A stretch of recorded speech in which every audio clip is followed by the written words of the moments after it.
മർക്കോസ് സുവിശേഷം 4:26. പിന്നെ അവൻ പറഞ്ഞത്, ദൈവരാജ്യം ഒരു മനുഷ്യൻ മണ്ണിൽ വിത്തെറിഞ്ഞ ശേഷം രാവും പകലും ഉറങ്ങിയും എഴുന്നേറ്റും ഇരിക്കെ അവൻ അറിയാതെ വിത്ത് മുളച്ച് വളരുന്നത് പോലെ ആകുന്നു. ഭൂമി സ്വയമായി മുൻപേ ഞാറും പിന്നെ കതിരും പിന്നെ കതിരിൽ നിറഞ്ഞ മണിയും ഇങ്ങനെ വിളയുന്നു. ധാന്യം വിളയുമ്പോൾ കൊയ്ത്തായതുകൊണ്ട് അവൻ ഉടനെ അരിവാൾ വയ്ക്കുന്നു. ഓക്കെ, അപ്പോൾ നമ്മൾ ദൈവരാജ്യത്തിൻ്റെ ഉപമയിലേക്ക് കിടക്കുകയാണ്. മർക്കോസ് സുവിശേഷത്തിൽ അധികം ദൈവരാജ്യത്തിൻ്റെ ഉപമകൾ ഒത്തിരിയില്ല, മത്തായി സുവിശേഷത്തിൽ ഒത്തിരിയുണ്ട്. അപ്പോൾ അത് നമ്മൾ വിശദമായിട്ട് മനസ്സിലാക്കേണ്ടതായിട്ടുണ്ട്. പക്ഷെ നമ്മൾ ഇതിനകത്ത് ഹൈലൈറ്റ് ചെയ്ത് ആദ്യം പഠിക്കണമെന്നറിയാം, ദൈവരാജ്യം ഒരു മനുഷ്യൻ മണ്ണിൽ വിത്തെറിഞ്ഞ ശേഷം രാവും പകലും ഉറങ്ങി എഴുന്നേറ്റും. ദൈവരാജ്യം എന്ന വാക്കാണ് ആദ്യം എടുക്കേണ്ടത്. ദൈവരാജ്യം മനസ്സിലായാലേ ദൈവരാജ്യത്തിൻ്റെ ഓരോ ഉപമകളും മനസ്സിലാവും. ദൈവരാജ്യം എന്താണെന്ന് മനസ്സിലാക്കണം, എങ്കിൽ മാത്രമേ ദൈവരാജ്യത്തിൽ ഇഷ്ടംപോലെ ഉപമകൾ ദൈവരാജ്യത്തെ പറ്റി കർത്താവ് പറഞ്ഞിട്ടുണ്ട്, അല്ലേ? ഓരോ ഉപമകൾക്കും അതിന് ഒരു അത് ദൈവരാജ്യത്തെ തന്നെ പറയുന്നു, അതിന് വ്യത്യസ്തമായ എക്സ്പീരിയൻസോടുകൂടി കർത്താവ് അതിനെ എക്സ്പ്ലെയിൻ ചെയ്യുന്നു. അപ്പം നമ്മൾ ഇന്ന് മനസ്സിലാക്കുന്നത് ദൈവരാജ്യത്തെ പറ്റിയാണ്. ദൈവരാജ്യത്തെ പറ്റിയിട്ടുള്ള ഒരു പോർഷനാണ് നമ്മളിത് മനസ്സിലാക്കാൻ ശ്രമിക്കുന്നത്. ഇത് നിങ്ങൾ വിശ്വസിച്ച് നിങ്ങൾ ഏറ്റെടുത്ത് കഴിഞ്ഞാൽ ഏകദേശം ഒരു പരുവത്തിൽ നമ്മളെത്തും. ആത്മീക മേഖലയിൽ ഏകദേശം ഒരു പിടിവള്ളി ഉറപ്പിച്ച് കിട്ടിക്കഴിയും നിങ്ങൾക്ക്. പിന്നെ കുലുങ്ങത്തില്ല, ഒരിക്കലും കുലുങ്ങത്തില്ല. ഈ പോയിന്റ് കിട്ടിയാൽ അത്ര പ്രതിപ്രധാനം. കാരണം അതാണ് യേശുക്രിസ്തു ദൈവരാജ്യത്തെപ്പറ്റി അനേകം ഉപമകൾ പറഞ്ഞിട്ട് വിശദീകരിച്ചത്, അല്ലേ? യേശുക്രിസ്തു പറഞ്ഞ എല്ലാ ഉപമകളുടെയും സാരാംശം ദൈവരാജ്യമായിരുന്നു, അല്ലേ? ദൈവരാജ്യം. കാരണം ജനം രക്ഷപ്പെടാൻ വേണ്ടിയിട്ടാണ്, അനുഗ്രഹിക്കപ്പെടണം എല്ലാവരും, അതിനു വേണ്ടിയിട്ടാണ് കർത്താവ് ദൈവരാജ്യത്തെ പറ്റി പറയുന്നത്. കേട്ടോ, നമുക്ക് ചില വചനങ്ങളിലൂടെ ഞാൻ അതിനെ നിങ്ങൾക്ക് മനസ്സിലാക്കി തരാൻ ശ്രമിക്കുകയാണ്. കേട്ടോ, ഒരു ശ്രമം നടത്തുകയാണ്, വളരെ പ്രധാനപ്പെട്ടതാണ്. ഒന്ന്, ലൂക്കോസ് സുവിശേഷം 17-ാം അധ്യായം 20-21 വചനങ്ങൾ. ലൂക്കോസ് സുവിശേഷം 17-ാം അധ്യായം 20-21 വചനങ്ങൾ. ദൈവരാജ്യം എപ്പോൾ വരുന്നു എന്ന് പരീശന്മാർ ചോദിച്ചതിന്, ദൈവരാജ്യം കാണത്തക്കവണ്ണമല്ല വരുന്നത്, ഇതാ ഇവിടെയെന്നും അതാ അവിടെയെന്നും പറയുകയും ഇല്ല. ദൈവരാജ്യം നിങ്ങളുടെ ഇടയിൽ തന്നെ ഉണ്ടല്ലോ എന്നവൻ ഉത്തരം പറഞ്ഞു. കണ്ടോ, ഇതാണ് ദൈവരാജ്യം നിങ്ങളുടെ ഇടയിൽ തന്നെ ഉണ്ടല്ലോ. ഇത് നമ്മൾ ഇപ്പോൾ ദൈവരാജ്യം കേൾക്കുമ്പോൾ ഉടനെ സ്വർഗത്തിൽ പോകും എന്നുള്ള ചിന്തയിൽ ഒരിക്കലും അത് വായിക്കരുത്. കേട്ടോ, വേദപുസ്തകം വായിക്കുമ്പോൾ ദൈവരാജ്യം എന്നൊരു പോയിന്റ് കാണുമ്പോൾ എപ്പോഴോ സംഭവിക്കാൻ പോകുന്നൊരു കാര്യം അല്ല, നിങ്ങളുടെ ഇടയിൽ തന്നെ ഉണ്ടല്ലോ. ഇതാണ് ദൈവരാജ്യത്തിൻ്റെ ഏറ്റവും മനോഹരമായ പ്രത്യേകത, നിങ്ങളുടെ ഇടയിൽ. ഇപ്പം നമ്മളിവിടെ ഇങ്ങനെ ഇരിക്കുകയാണ്, ഇത് ദൈവരാജ്യമാണ്. നിങ്ങളുടെ വീട് ദൈവരാജ്യം ആക്കാം ആണ് എന്ന് എനിക്കിവിടെ നിന്ന് പറയാൻ പറ്റത്തില്ല. അത് നിങ്ങൾക്കേ അറിയാവൂ നിങ്ങളുടെ വീട് ദൈവരാജ്യമാണോ എന്ന്. അപ്പോൾ ഞാൻ അങ്ങോട്ട് പറഞ്ഞു വരുമ്പോൾ നിങ്ങൾക്ക് മനസ്സിലാവും നിങ്ങളുടെ വീട് ദൈവരാജ്യമാണോ. നിങ്ങൾ ദൈവരാജ്യത്തിൻ്റെ അംഗമാണ്, മനസ്സിലാവും? നിങ്ങളുടെ ഇടയിൽ തന്നെ ഉള്ള ഒരു സംഭവമാണ് ദൈവരാജ്യം. സ്വർഗം എന്ന സംഭവം അല്ല ഇത്, ശ്രദ്ധിച്ച് മനസ്സിലാക്കണം. സ്വർഗ ദൈവമാണ്, ദൈവരാജ്യമാണ്. ദൈവരാജ്യം നിങ്ങളുടെ ഇടയിൽ തന്നെ ഉണ്ടല്ലോ. അപ്പോൾ ഈ പോയിന്റ് നിങ്ങളുടെ തലയ്ക്കകത്ത് ആദ്യം ഉറപ്പിക്കണം. നമ്മുടെ ഇടയിൽ തന്നെയുള്ള ദൈവത്തിൻ്റെ പ്രസൻസാണ് ദൈവരാജ്യം. അപ്പോൾ ദൈവരാജ്യം നിങ്ങളുടെ ഇടയിൽ തന്നെ ഉണ്ടെന്ന് പറയുമ്പോൾ ഒരു രാജ്യമാണ്, ഓക്കെ, ഒരു രാജ്യമാണ്. അപ്പോൾ രാജ്യമാകുമ്പോൾ അതിനകത്ത് എപ്പോഴും നമ്മൾ ശ്രദ്ധിക്കണം, ഒരു ലീഡർ കാണും. ഇതാണ് ദൈവരാജ്യത്തിൻ്റെ ഏറ്റവും വലിയ പ്രത്യേകത. ഒരു രാജ്യത്തിന് ഒരു ലീഡറുണ്ട്, ഒരു ഹെഡുണ്ട്, ഒരു നേതാവുണ്ട്. അപ്പോൾ അത് ദൈവമാണ്. ദൈവരാജ്യം എന്നല്ലേ, ദൈവരാജ്യം. ആ രാജ്യത്തിൻ്റെ നേതാവ് ദൈവമാണ്, ആ രാജ്യത്തിൻ്റെ റൂളർ ദൈവമാണ്. അതുപോലെ തന്നെ ഈവിൾ വേൾഡും ഉണ്ട്, പൈശാചിക ലോകവും ഉണ്ട്, അതിൻ്റെ രാജാവ് സാത്താനാണ്. ഈ രണ്ട് രാജ്യങ്ങളും തമ്മിലുള്ള യുദ്ധമാണ് എപ്പോഴും നടന്നുകൊണ്ടിരിക്കുന്നത്. സ്പിരിച്വൽ വേൾഡിനകത്ത് നമ്മൾ കൂടുതലും കാണുന്നത് ഈ ലോകത്തെയാണ്. ഈ ലോകത്തുള്ള എല്ലാം നമ്മൾ കണ്ടിട്ട് അവിടെ അങ്ങനെ ഇരിക്കുന്നു, ഇവിടെ ഇങ്ങനെ ഇരിക്കുന്നു, അവരങ്ങനെ പറയുന്നു, ഇവരിങ്ങനെ പറയുന്നു, അവരങ്ങനെ ചെയ്യുന്നു, ഞാനിങ്ങനെ ചെയ്യുന്നു, എൻ്റെ ജീവിതം ഇങ്ങനെയാണ്, അവരുടെ ജീവിതം. ഇത് നമ്മളെപ്പോഴും നോക്കിക്കൊണ്ടിരിക്കുന്ന ഇത് സാധനം മാത്രമാണ്. കാരണം നമുക്ക് സ്പിരിച്വൽ ഐസ് ഓപ്പൺ ചെയ്ത് വരുന്നില്ല. അപ്പോൾ അതുകൊണ്ട് നമ്മൾ എന്ത് ചെയ്യുന്നു, നമ്മൾ ഈ ലോകത്തെ മാത്രം കാണുന്നു. അതുകൊണ്ട് ഞാൻ പ്രാർത്ഥിച്ച സമയത്ത് ആഗ്രഹിച്ച് പ്രാർത്ഥിച്ച് നിങ്ങളുടെ ആത്മീയ കണ്ണ് തുറന്നു കിട്ടണമെന്ന് പ്രാർത്ഥിച്ചു. കാരണം എനിക്ക് കാര്യങ്ങൾ എളുപ്പമായി, എനിക്ക് എളുപ്പമായി. പിന്നെ നിങ്ങൾ എൻ്റെ അടുത്ത് സങ്കടം പറയില്ല, അധികം സങ്കടങ്ങളൊന്നും പറഞ്ഞ് വരത്തില്ല. കാരണം ആത്മീയ കണ്ണ് തുറന്നു കിട്ടിയ അയാൾ കണക്റ്റഡായി, അതിഭീകരമായ കണക്ഷനിലെത്തും അവർ പെട്ടെന്ന്. പിന്നെ അവർക്ക് പ്രാർത്ഥിക്കുമ്പോൾ ഈ കണക്ഷൻ കിട്ടിയ ദൈവത്തിൻ്റെ പ്രസൻസ് കിട്ടുകയാണ്, പിന്നെ എളുപ്പമാണ്, അവർ പെട്ടെന്ന് ക്യാച്ച് ചെയ്യും ദൈവത്തിൽ കാര്യങ്ങളെല്ലാം. അപ്പോൾ ദൈവരാജ്യത്തിൻ്റെ ഒരു വ്യവസ്ഥ എന്ന് പറഞ്ഞാൽ സ്പിരിച്വലാണ്, അതിനകത്ത് രാജാവ് ദൈവമാണ്. അപ്പോൾ ദൈവ രാജാവായിരിക്കുന്ന സമയത്ത് ദൈവം പറയുന്നതാണ് അവിടുത്തെ എല്ലാ വ്യവസ്ഥകളും. ദൈവമാണ് റൂൾസ് റെഗുലേഷൻസ് എല്ലാം കർത്താവ് പറയുന്നതാണ്, ദൈവം പറയുന്നതാണ്. അതാണ് ദൈവരാജ്യത്തിൻ്റെ പ്രത്യേകത. അപ്പം നിങ്ങളുടെ ഇടയിൽ തന്നെ ഉണ്ട് ദൈവരാജ്യം. ആ രാജ്യത്തിൻ്റെ രാജാവ് ദൈവമാണ്. ആ രാജാവാണ് എല്ലാ റൂൾസും റെഗുലേഷൻസും പറയുന്നത്. ആ രാജാവ് പറയും പോലെയാണ് ദൈവരാജ്യം ഇങ്ങനെ റൺ ചെയ്തുകൊണ്ടിരിക്കുന്നത്. ആ രാജാവ് പറയുമ്പോൾ ആ രാജാവ് പറയാത്ത ഒരു കാര്യം ആ രാജ്യത്ത് നടക്കില്ല. ആ രാജാവിൻ്റെ ഇഷ്ടമില്ലാത്ത ഒരു കാര്യവും ആ രാജ്യത്ത് നടക്കാൻ സമ്മതിക്കത്തില്ല. ദൈവമാണ്, ദൈവം നിസ്സാരനല്ല. ഈ ലോകത്തെ ഒരു രാജാവിൻ്റെ മുമ്പിൽ നമുക്ക് എന്ത് ചെയ്യാൻ പറ്റും? കള്ളം കാണിക്കാൻ പറ്റും വേണമെങ്കിൽ, അല്ലേ? ഈ ലോകത്ത് ഒരു നേതാവിൻ്റെ മുമ്പിൽ വേണമെങ്കിൽ നമുക്ക് ആ വ്യക്തി അറിയാതെ കള്ളത്തരം കാണിക്കാൻ പറ്റും. പക്ഷെ ദൈവരാജ്യത്തിനകത്ത് ദൈവം അറിയാത്തതൊന്നുമില്ല, മറഞ്ഞിരിക്കുന്നില്ല ഒന്നും. കർത്താവിന് എല്ലാം തുറന്നിരിക്കുന്നു. നിങ്ങളുടെ അകം തുറന്നിരിക്കും. അതാണ് ദൈവരാജ്യത്തിൻ്റെ പ്രത്യേകത. നിങ്ങളുടെ ഹൃദയം തുറന്നിരിക്കുന്നു ദൈവത്തിന്. നിങ്ങളുടെ ചിന്തകൾ ദൈവത്തിന് തുറന്നിരിക്കുന്നു. നിങ്ങളുടെ സമസ്ത പ്രവൃത്തികളും ദൈവത്തിന് തുറന്നിരിക്കുന്നു. ദൈവരാജ്യത്തിൽ ഒന്നും ഒളിക്കാൻ പറ്റില്ല, എല്ലാം ഓപ്പണാണ്. ആർക്കും ഒളിച്ച് കള്ളത്തരം കാണിക്കാൻ പറ്റത്തില്ല. ദൈവത്തിന് വ്യക്തമായിട്ട് എല്ലാം കാണാം. അപ്പോൾ ദൈവരാജ്യം, അപ്പോൾ നമ്മൾ കടന്നു പോവുകയാണ് ദൈവരാജ്യത്തിനകത്തേക്ക് പോയിക്കൊണ്ട് എൻ്റർ ചെയ്യുകയാണ്. ആ രാജ്യത്തിൻ്റെ ഭംഗി നിങ്ങൾ മനസ്സിലാക്കിയെന്ന് വിശ്വസിക്കുന്നു. ദൈവമാണ് രാജാവ്, ദൈവത്തിനൊന്നും മറഞ്ഞിരിക്കുന്നില്ല. ഈ രാജ്യത്തിൻ്റെ പ്രത്യേകത, ഈ രാജ്യത്തിനകത്ത് അംഗത്വമുണ്ട്. ഈ ദൈവരാജ്യത്തിനകത്ത് അംഗത്വമുണ്ട്, സിറ്റിസൺഷിപ്പുണ്ട്. സീരിയസ് ആണ് ആ സിറ്റിസൺഷിപ്പ്. തമാശയല്ല, കളിയല്ല, പൈസ കൊടുത്താൽ കിട്ടുന്നൊരു പരിപാടിയല്ല. അങ്ങനെ ആർക്കും ഒന്നും ഈസി ആയിട്ട് വാങ്ങാൻ പറ്റാത്ത ഒരു രാജ്യമാണ് ദൈവരാജ്യം. ഇതിനകത്ത് സിറ്റിസൺഷിപ്പ് കൊടുക്കുന്നത് ദൈവമാണ്, ദൈവരാജ്യത്തിനകത്തേക്ക്. ഇവിടെയാണ് നിങ്ങൾ അനേക ഉപമകൾ പഠിക്കുമ്പോഴും നമ്മൾ പല ഉപമകൾക്കകത്തും ക്ഷണിച്ചു, കർത്താവ് പറയും വിരുന്നിന് ക്ഷണിച്ചു, വിളിക്കപ്പെട്ടവർ വന്നില്ല. കേട്ടിട്ടില്ലേ നിങ്ങൾ? ക്ഷണിച്ചപ്പോൾ വന്നില്ല. എവിടെ? ദൈവരാജ്യത്തിനകത്തേക്ക് ക്ഷണിച്ചു, പക്ഷേ കാളെ വാങ്ങാൻ പോകണം, വസ്തു വാങ്ങിച്ചു, അല്ലേ? അങ്ങനെയാണ് ബൈബിളിൽ എഴുതിയിരിക്കുന്നത്. കല്യാണം കഴിച്ചതേ ഉള്ളൂ, ഇപ്പോൾ സമയമില്ല എന്ന് പറഞ്ഞ് എന്ത് ചെയ്തു? റിജക്റ്റ് ചെയ്ത് പോയി. അതുകൊണ്ട് കർത്താവ് പറയാം, എന്നാൽ പിന്നെ ആ തെരുവിലൊക്കെ ഇരിക്കുന്നവരൊക്കെ വിളിച്ചിട്ടോ, അവർക്കാവുമ്പോൾ വേറെ തിരക്കൊന്നുമില്ലല്ലോ, അവർ വരും. ദൈവരാജ്യത്തിനകത്തേക്ക് വിളിയാണ്. ശ്രദ്ധിച്ച് മനസ്സിലാക്കണം. ദൈവരാജ്യത്തിനകത്തേക്ക് വരൂ വരൂ വരൂ എന്ന് വിളിയാണ്, വിളി. ഈ വിളിക്കുന്ന സമയത്ത് വിളി കേട്ട് കറക്റ്റായിട്ട് റെസ്പോണ്ട് ചെയ്ത് ഇതാ ഞാനും അതിനകത്ത് വരുന്നു എന്ന് പറഞ്ഞ് കയറിയാലേ അംഗത്വം കിട്ടും.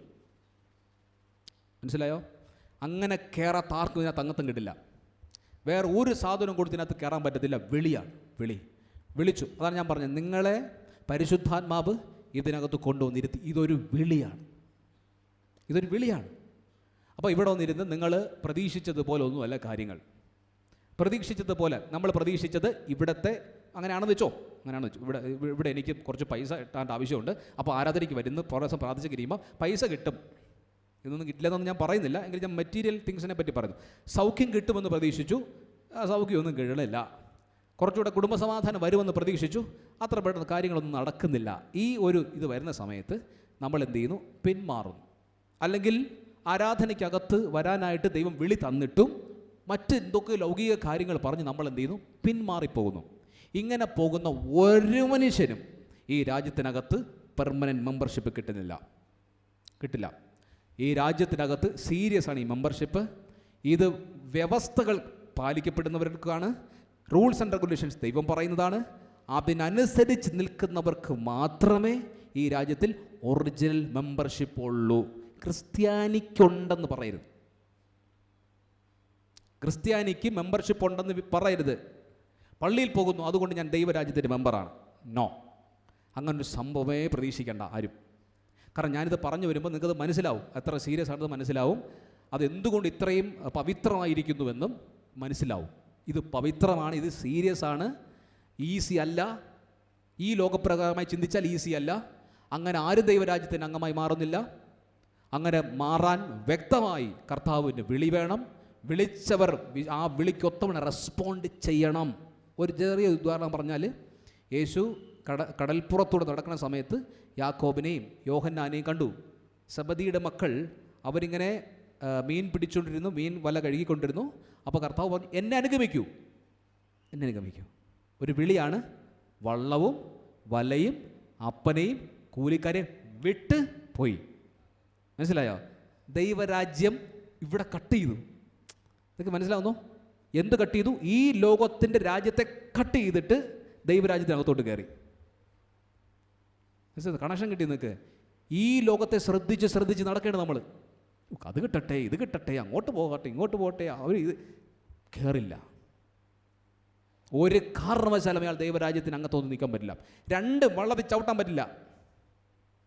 ദൈവരാജ്യത്തിന് അംഗത്വം വേണം, ഈ രാജ്യത്തിന് അംഗത്വം വേണം. അങ്ങനെ നിൽക്കാൻ പറ്റില്ല. ദൈവരാജ്യത്തിൻ്റെ അംഗം പൂർണ്ണമായി സമ്പൂർണമായി ലോകത്തെ വിട്ടൊരാൾക്ക് മാത്രമേ ക്ലിയറായിട്ട് കിട്ടുള്ളൂ. നമ്മളിങ്ങനെ ചാടി നിൽക്കുന്നത് കൊണ്ടാണ് ക്ലിയർ ആവാത്തത്. എന്ന് പറഞ്ഞ് ഈ ലോകത്തെല്ലാം നഷ്ടമാണെന്ന അർത്ഥത്തിൽ എടുക്കരുത്. അത് ഞാൻ പറഞ്ഞുതരാം, ഇതിനകത്ത് പറഞ്ഞുതരാം, ക്ലിയർ ആക്കി തരാം. അപ്പോൾ ഞാൻ ഒരു ഐഡിയ കിട്ടി, ഞാൻ ഏകദേശം ഒരു ചെറിയൊരു ബേസ്മെൻറ്റ് കിട്ടിയെന്ന് വിചാരിക്കുന്നു. ദൈവരാജ്യം സ്പിരിച്വലാണിത്, തമാശയല്ല, സീരിയസ് ആണ്. ഒരു ക്രിസ്ത്യാനി എന്തുകൊണ്ട് അനുഗ്രഹിക്കപ്പെടുന്നില്ല നിങ്ങൾക്ക് മനസ്സിലാവും. എങ്ങനെയാണ് അനുഗ്രഹിക്കപ്പെടുന്നതെന്ന് നിങ്ങൾക്ക് മനസ്സിലാവും. എങ്ങനെയാണ് ദൈവാനുഗ്രഹം ഒരു വ്യക്തിയുടെ ജീവിതത്തിലേക്ക് വരുന്നതെന്ന് ഇതിലൂടെ നിങ്ങൾക്ക് മനസ്സിലാവും. എല്ലാവരും ആഗ്രഹിക്കുന്നല്ലോ ദൈവത്തിൽ നിന്ന് അനുഗ്രഹം വേണം, ഞാൻ പ്രാർത്ഥിക്കുമ്പോൾ ദൈവം പ്രാർത്ഥന കേൾക്കണം, ദൈവം എല്ലാവരും ആഗ്രഹിക്കുന്നില്ലേ? ഇതാണ് വ്യവസ്ഥ.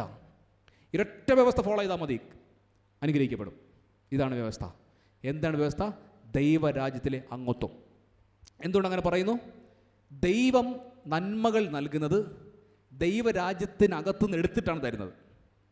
ഇപ്പം നിങ്ങൾ ദൈവത്തോട് സൗഖ്യം ചോദിക്കുന്നു, ദൈവം സൗഖ്യം തരുന്നത് ഈ ലോകത്തിൽ നിന്ന് എടുത്തിട്ടല്ല. എങ്കിൽ ഏതെങ്കിലും മെഡിസിൻ എടുത്ത് തരണം. മനസ്സിലായോ? അതിലല്ല ദൈവം പ്രവർത്തിക്കുന്നത്. ദൈവം സൗഖ്യമാക്കുന്നത് ദൈവരാജ്യത്തിലെ ഒരു കമ്പോണൻ്റ് എടുത്ത് വെച്ചിട്ടാണ്. ദൈവരാജ്യത്തിൽ നിന്നാണ് എടുത്ത് ഈ സാധനം തരുന്നത്. നിങ്ങൾക്ക് സമ്പത്ത് വേണം, അത് ദൈവരാജ്യത്തിൻ്റെ അനുഗ്രഹമായിട്ടാണ് വരുന്നത്. ദൈവരാജ്യത്തിൽ നിന്നുമാണ് അത് തരുന്നത്. നിങ്ങൾക്ക് ആരോഗ്യം വേണം, ദൈവരാജ്യത്തിൽ നിന്നുമാണ് അത് അനുഗ്രഹം വരുന്നത്. കർത്താവ് ഇവിടുത്തെ ആളല്ല, അതാണ് കർത്താവ്. എൻ്റെ രാജ്യം ഐഹികമല്ല കർത്താവ് പറയുന്നുണ്ട്. ഞാൻ ആ വാക്യം വായിക്കാം. അങ്ങനെ ആയിരുന്നുവെങ്കിൽ എൻ്റെ സേവകർ ഇവിടെ പോരാടുമായിരുന്നു. ഞാൻ ഇവിടുത്തെ ആളായിരുന്നു, ഇവിടെ കിടന്ന് പോരാടുമായിരുന്നു. എനിക്ക് പറ്റാത്തതുണ്ടെന്നല്ല, ഇവിടെ ഇങ്ങനെ ഒന്ന് ഞൊടിച്ചാൽ വരും ആൾ. വേണമെങ്കിലാകാം, പക്ഷെ ഞാൻ ഇവിടുത്തെ അല്ല.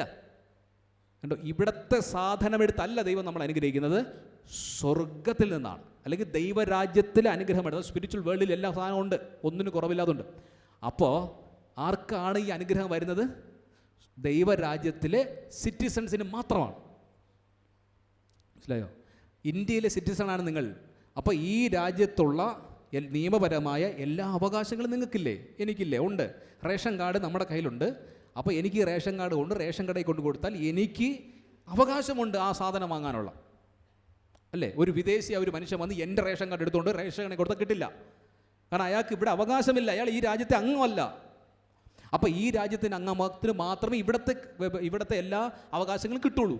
സെയിം ദൈവരാജ്യത്തിൽ മെമ്പർഷിപ്പ് ഉള്ള ഒരാൾക്ക് മാത്രമേ ദൈവരാജ്യത്തിൽ അനുഗ്രഹങ്ങൾ കിട്ടൂ. അതാണ് നഥനയേലിനോട് കർത്താവ് നഥനയേൽ നോക്കിയിട്ട്, ഇതാ സാക്ഷാൽ ഇസ്രായേല്യൻ, ഇവരിൽ കപടമില്ല. നീ അത്തിയുടെ കീഴിരുന്നപ്പോൾ ഞാൻ കണ്ടു, കണക്റ്റഡ് ആയിരുന്നു ദൈവരാജ്യവുമായിട്ട്. വചനം പഠിച്ചുകൊണ്ടിരുന്നു തന്നെ അർത്ഥം. അപ്പോഴേ ഞാൻ നിന്നെ കണ്ടു, നീ ഈ രാജ്യത്തിലെ അംഗമാടാ. നീ ഈ രാജ്യത്തിലെ വ്യവസ്ഥകൾ പഠിച്ചുകൊണ്ടിരിക്കുകയാണ് അയാൾ എപ്പോഴും. നീ അത്തിയുടെ കീഴിലിരുന്നപ്പോൾ, നീ പഠിച്ചുകൊണ്ടിരുന്നപ്പോഴേ ഞാൻ കാണല്ലേ നിന്നെ. നീ സാക്ഷാൽ ഇസ്രായേൽ, മീൻസ് ദൈവജനത്തിനകത്തുള്ള ഒരാൾ, ആ രാജ്യത്തിനകത്തുള്ള അംഗം. ഇതാണ് കർത്താവ് നോക്കുന്നത്. നീ ഏത് രാജ്യത്തിലെ അംഗമാണ്? ദൈവരാജ്യത്തിനകത്തുള്ള അംഗങ്ങൾക്ക് മാത്രമേ ദൈവാനുഗ്രഹങ്ങളുള്ളൂ. ഇത് നിങ്ങൾ വിശ്വസിക്കണം, എഴുതി വയ്ക്കണം. ദൈവരാജ്യത്തിൽ നിന്നുള്ള അനുഗ്രഹം വരുന്നത് ദൈവരാജ്യത്തിൻ്റെ സിറ്റിസൺഷിപ്പുള്ള വ്യക്തികൾക്കാണ്, സകലർക്കുമല്ല. കേട്ടല്ലോ? ഈ ലോകത്ത് എല്ലാ സാധനവും കർത്താവ് വച്ചിട്ടുണ്ട്, സൃഷ്ടിച്ചിട്ടുണ്ട്. അപ്പോൾ സാധാരണ മനുഷ്യൻ വാങ്ങുന്ന പോലെ നിങ്ങൾക്ക് വാങ്ങിക്കാം, നിങ്ങൾക്ക് ചെയ്യാം, നിങ്ങൾക്ക് ജീവിക്കാം, നിങ്ങൾക്ക് പഠിക്കാം, ജോലി ചെയ്യാം, പൈസ ഉണ്ടാക്കാം, ജീവിക്കാം. ഓക്കെ, ചിലപ്പോൾ നഷ്ടവും ലാഭമൊക്കെ വരും. പക്ഷെ നിങ്ങൾ ദൈവത്തിൽ നിന്ന് അനുഗ്രഹം വേണം, ദൈവത്തോട് ചേർന്ന് ജീവിക്കണം, സ്വർഗത്തിൽ പോകണം. ഇത്രയും കാര്യങ്ങൾ നമുക്കുണ്ട്. ഇതിന് ഈ സിറ്റിസൺഷിപ്പിനകത്ത് വരണം. നമ്മൾ അങ്ങും ഇങ്ങും ചാടി നിൽക്കുന്നത് കൊണ്ടാണ് കറക്റ്റ് അനുഗ്രഹം വരാത്തത്. ചില സമയത്ത് എന്തെങ്കിലും കിട്ടും, ചിലപ്പോൾ ഒന്നും കിട്ടണില്ല. കുറേ പ്രാർത്ഥിച്ചു, അപ്പോൾ കുറച്ച് കിട്ടി, അപ്പോൾ നമ്മളൊരു സാക്ഷ്യം പറയും. പിന്നെ കുറച്ച് ദിവസം കഴിയുമ്പോൾ ഇതൊക്കെ പോകുന്നു. പിന്നെ അതിനനുസരിച്ചുള്ളൊരു അനുഗ്രഹമില്ല. അങ്ങനല്ല ദൈവരാജ്യത്തിലെ അനുഗ്രഹം. നിങ്ങൾ കണ്ണും പൂട്ടി വിശ്വസിക്കണം. ഒരു കുറവുമില്ലാതെ സ്വർഗത്തിലെ ദൈവം സ്വർഗീയ ഭണ്ഡാരം തുറന്ന് സ്ഥലം പോരാതെ വണ്ണം നിങ്ങൾ അനുഗ്രഹിക്കില്ലയോ? സത്യമാണത്. ഒന്നിനും കുറവ് വരില്ല. തെറ്റായി പഠിപ്പിച്ചത് തെറ്റാണ്. മക്കളെ വേദനിപ്പിക്കില്ല. ടെസ്റ്റുകൾ അത് വേറൊരു വിഷമാണ്, മനസ്സിലായി? അത് വേറൊരു വശമാണ്, അത് വേറൊരു മെസ്സേജാണ്. അത് ദൈവരാജ്യത്തിൻ്റെ മക്കൾക്ക് അതൊരു ട്രെയിനിങ് പ്രോസസ്സ് പോലെ വെച്ചേക്കുന്ന ടെസ്റ്റുകളാണ്. അത് മെസ്സേജുണ്ട്, ഇല്ലെന്ന് പറയുന്നില്ല. അതും ചുമ്മാ നടക്കുന്ന അനാവശ്യമായ കഷ്ടതകളും തമ്മിൽ വ്യത്യാസമുണ്ട്. ദൈവരാജ്യത്തെ അംഗങ്ങൾക്ക് മാത്രമേ അവകാശം. ഓക്കെ, ഇപ്പം ക്ലിയർ ആണ്. ദൈവരാജ്യം എവിടെ ഉണ്ടപ്പോൾ നിങ്ങളുടെ ഇടയിൽ തന്നെ ഉണ്ട്. ഇനി നമുക്ക് അങ്ങോട്ട് പോകാം. രണ്ടാമത്തെ കാര്യം, മത്തായി സുവിശേഷം 6-ാം അധ്യായം 30 മുതൽ എന്ന് വായിക്കാമോ? മത്തായി സുവിശേഷം 6:30 മുതൽ. ഇന്നുള്ളതും നാളെ അടുപ്പിൽ ഇടുന്നതുമായ വയലിലെ പുല്ലിനെ ദൈവം ഇങ്ങനെ ചമയിക്കുന്നുവെങ്കിൽ അല്പവിശ്വാസികളെ നിങ്ങളെ എത്ര അധികം. ആകയാൽ നാം എന്തു തിന്നും, എന്തു കുടിക്കും, എന്തുടുക്കും എന്നിങ്ങനെ നിങ്ങൾ വിചാരപ്പെടരുത്. ഈ വകയൊക്കെയും ജാതികൾ അന്വേഷിക്കുന്നു. സ്വർഗസ്ഥനായ നിങ്ങളുടെ പിതാവ് ഇതൊക്കെയും നിങ്ങൾക്ക് ആവശ്യമെന്ന് അറിയുന്നുവല്ലോ. മുൻപേ അവൻ്റെ രാജ്യവും നീതിയും അന്വേഷിപ്പിൻ, അതോടുകൂടെ ഇതൊക്കെയും നിങ്ങൾക്ക് കിട്ടും. മതി, കണ്ടോ? ഇതാണ് കോർവാക്യം. മുമ്പേ അവൻ്റെ രാജ്യവും നീതി അന്വേഷിക്കും, അതോടുകൂടി ഇതൊക്കെയും. ഏതൊക്കെയും ബാക്കി നോക്ക്. ഇന്നുള്ളത് നാളെ അടുപ്പിലിരുന്നതുമായി വയലിൽ കിടക്കുന്ന പുല്ലിനെ ദൈവം ഇങ്ങനെ ചമയ്ക്കുന്നു. നിങ്ങൾ അതിനെ ഒരു ചുമ്മാ എന്തോ കർത്താവ് പറഞ്ഞു എന്ന് വിചാരിക്കരുത്. എന്തോ പുല്ല് നോക്കി ചുമ്മാ കർത്താവ് ഇങ്ങനെ, അങ്ങനെയല്ല. ഒരു പുൽക്കൊടിയെ പോലും സൃഷ്ടിച്ചത് ദൈവമാണെന്ന്. ഒരു പുല്ല്, വയലിലെ താമര അല്ലെങ്കിൽ ഒരു പുല്ല് സൃഷ്ടിച്ച ദൈവമാണ്. ആ ദൈവത്തിന് അതിനകത്ത് ഒരു വ്യക്തമായ കാഴ്ചപ്പാടുണ്ട്. സമസ്ത സൃഷ്ടിയും ദൈവത്തിൻ്റെ കരങ്ങളിലാണ്. അതിനെ ഇങ്ങനെ ചമയിക്കുന്നു. അതിൻ്റെ ബ്യൂട്ടി, അതിൻ്റെ നിലനിൽപ്പ്, അതിൻ്റെ ആയുസ്, അതിൻ്റെ സംരക്ഷണം, അതിനുള്ള ജലം, അതിനുള്ള വെയില്, സകലതും ദൈവത്താലാണ് എല്ലാം. ഇങ്ങനെ ഞാൻ അതിനെ ചമയിച്ചിരിക്കുന്നുവെങ്കിൽ ദൈവത്തിന് എന്താണ് അർത്ഥം? ദൈവത്തിന് അതിനെക്കുറിച്ചൊരു കൺസേൺ ഉണ്ടെന്ന്. ഒരു പുല്ലിനെക്കുറിച്ച് പോലും, ഒരു പൂവിനെക്കുറിച്ച് പോലും ദൈവത്തിനൊരു കൺസേൺ ഉണ്ട്. ദൈവം വെറുതെ അല്ല എന്നെ സൃഷ്ടിച്ച് വച്ചേക്കുന്നേ. അത് എത്ര നാൾ നിൽക്കണം, അതിനെവിടെ നിന്ന് ആഹാരം വരണം, അതിനെവിടെ നിന്ന് വെയിൽ വരണം, അതിന് ഏത് രീതിയിൽ അത് പ്രൊട്ടക്റ്റ് ചെയ്യപ്പെടണം, ഏത് സ്ഥലത്ത് അത് വളരണം. നിങ്ങൾക്ക് മനസ്സിലാകുന്നോ? വിശ്വസിക്കുന്നത്. എനിക്ക് ഈ അണ്ടർസ്റ്റാൻഡിങ് ഇല്ലായിരുന്നു, സത്യമാണ്. ഇങ്ങനൊരു അണ്ടർസ്റ്റാൻഡിങ് എനിക്കില്ല. ഒരു ദിവസം കർത്താവ് എനിക്കൊരു കാഴ്ച കാണിച്ചു തന്നു. ഞാനിങ്ങനെ പ്രാർത്ഥിച്ചുകൊണ്ടിരിക്കും. ഒരു താമര ഇങ്ങനെ കാണിച്ചു തന്നു കർത്താവ്. ഞാൻ പ്രാർത്ഥിച്ചുകൊണ്ടിരിക്കുകയാണ്. അപ്പോൾ ഒരു താമര കാണിച്ചു. അപ്പോൾ എന്താണ് ഈ താമര? ഞാൻ പ്രാർത്ഥിച്ചു, കർത്താവ് എന്താണ് ഈ താമര? പെട്ടെന്ന് കർത്താവ് എന്നോട് പറഞ്ഞ്, വേദപുസ്തകത്തിലുണ്ടല്ലോ. അപ്പോഴാണ് ഞാൻ പെട്ടെന്ന് ഇരുത്ത് വായിച്ചു. എത്രയോ തവണ വായിച്ചിട്ടുള്ളതാണ്, എത്രയോ തവണ ഞാനിത് വായിച്ചു, നമ്മളെല്ലാം വായിച്ചിട്ടുള്ളതാണ്. അന്നാണ് കർത്താവ് എനിക്ക് സാധനം പറഞ്ഞു തരണത്. നീ എന്ത് വിശ്വസിച്ച് വെച്ചേക്കുന്നത്? നീ എന്താ വിശ്വസിച്ച് വെച്ചിരുന്നത്? താമര ഞാൻ നിർത്തിയിരിക്കുന്നതാണ് അതിനെ. അതിൻ്റെ ആഹാരം എനിക്കറിയാം, അത് എത്ര ദിവസം നിൽക്കണമെന്ന് എനിക്കറിയാം. സീരിയസ്ലി നിങ്ങൾ മനസ്സിലാക്കുക. ഒരു കൊച്ചു താമര, സത്യമായിട്ടും പറയുന്നു, ഒരു സാധാരണ താമര, ഒരു പുല്ല്, ഒരു ചെടി, ഒരു പൂ. വെറുതെ പറഞ്ഞു വിചാരിക്കരുത്. നിങ്ങളൊരു പൂവിനെ കാണുമ്പോൾ നിങ്ങളുടെ മനസ്സിൽ പറഞ്ഞ കർത്താവ് സൃഷ്ടിയാണ്. സീരിയസ്ലി നിങ്ങളുടെ വീട്ടിലെ റോസാ ചെടി നോക്കി നിങ്ങൾ വിശ്വസിക്കുക.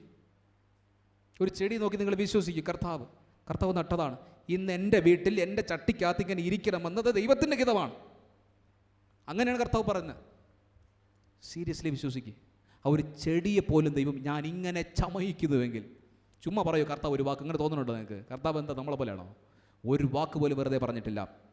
ഇങ്ങനെ ചമയിക്കുന്നുവെങ്കിൽ അല്പവിശ്വാസികളെ നിങ്ങൾ എത്ര അധികം. പുല്ലിന് വേണ്ടി ഇത്ര വില കർത്താവ് കൊടുക്കുമെങ്കിൽ, മനസ്സിലായോ? ഒരു റോസാ ചെടിക്ക് വേണ്ടി ദൈവം വില കൊടുക്കുന്നുവെങ്കിൽ നിങ്ങളോ? ആകയാൽ നാം എന്തു തിന്നും, കണ്ടോ, എന്തു കുടിക്കും, എന്തൊടുക്കുമെന്ന് നിങ്ങൾ വിചാരപ്പെടരുത്. അതായത് താമരയ്ക്ക് എവിടെ കൂടെ വരണമെന്ന് കർത്താവിന് ഉറപ്പുണ്ട്. അങ്ങനെയാണ് നിങ്ങൾക്കും എവിടെ കൂടെ വരണമെന്ന് കർത്താവിന് ഉറപ്പുണ്ട്.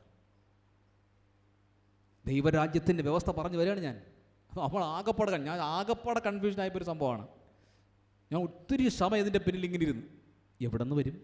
ആകയാൽ എന്ത് തിന്നും, എന്ത് കുടിക്കും എന്ന് വിചാരപ്പെടരുത്. അത് പറ്റുമോ? അല്ലേ, നമ്മളിത് ചിന്തിച്ച് എനിക്ക് ഈ മെസ്സേജ് ഇത് വെച്ച് പോകാൻ പറ്റത്തില്ല കേട്ടോ. അതുകൊണ്ട് ഞാൻ സ്റ്റോപ്പ് ചെയ്യണം ആ സംഭവം. പക്ഷേ ഇതിൻ്റെ സംഭവം എന്ന് പറയുന്നത് നിങ്ങൾ കണ്ടും പൂട്ടി വിശ്വസിക്കണം. അല്പവിശ്വാസികളേതാണ്. വലിയ വിശ്വാസി എന്നാണ് വിളിച്ചത്. കുറച്ച് വിശ്വാസമല്ലേ ഉള്ളൂ നമുക്ക്. നമ്മൾ ഭയങ്കര വിശ്വാസിയൊന്നും അല്ല. അപ്പോൾ നിങ്ങൾ കൊച്ചു വിശ്വാസമുള്ള നീ വലിയ വിശ്വാസമുള്ള ആളെന്നല്ലോ. എനിക്ക് കുറച്ച് വലിയ വിശ്വാസമൊന്നുമില്ല കർത്താവേ, നിന്നെയാണ് ഉദ്ദേശിച്ചത്. ചെറിയ വിശ്വാസം എന്ന് പറഞ്ഞില്ലേ, കുറച്ചൊക്കെ ഉള്ളൂ. അതുകൊണ്ടല്ലേ നിങ്ങൾ ഇരിക്കണേ. ഇവിടെ വന്ന് ഇരിക്കാനുള്ള വിശ്വാസം ഉണ്ടോ? വലുതാണത്, വലുതല്ലേ? അത്ര ഉണ്ടോ? നീ ഇത്ര അധികം എന്നാ കർത്താവ് ചോദിക്കുക. എന്നാൽ പിന്നെ നീ സൂപ്പറായി കഴിഞ്ഞു എന്നാണ്. പക്ഷെ നമുക്ക് എന്താ കുഴപ്പമെന്ന് അറിയാമോ? അണ്ടർസ്റ്റാൻഡിങ് ഇല്ല, നമുക്കൊന്നും മനസ്സിലാവണില്ല, നമുക്ക് പിടിച്ചു നീക്കാൻ പറ്റണില്ല. അതുകൊണ്ടാണ് കർത്താവ് അതുകൊണ്ട് പഠിപ്പിക്കുകയാണ്, സ്നേഹത്തോട് പറഞ്ഞു തരാണ്.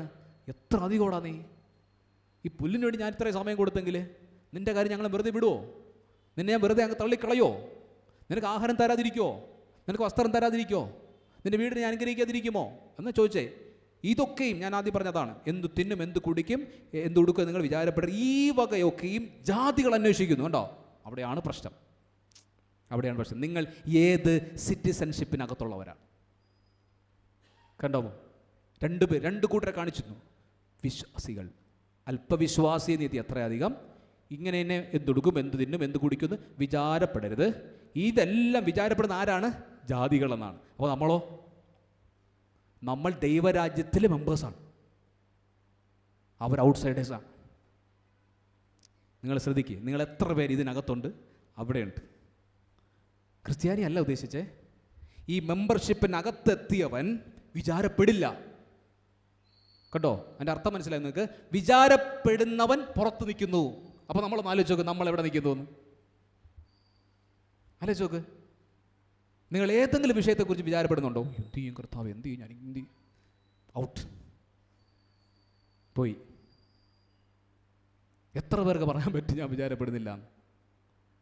നമ്മുടെ കാല് കുറച്ചപ്പുറത്തും കുറച്ചിപ്പുറത്തും അല്ലേ? ശരിയല്ലേ? അല്പവിശ്വാസം നിനക്ക് അത്ര അധികം. വിചാരപ്പെടുന്നത് ആര്? ജാതികൾ. ഇത് കുറിച്ചിടണം ചങ്കിനകത്ത്.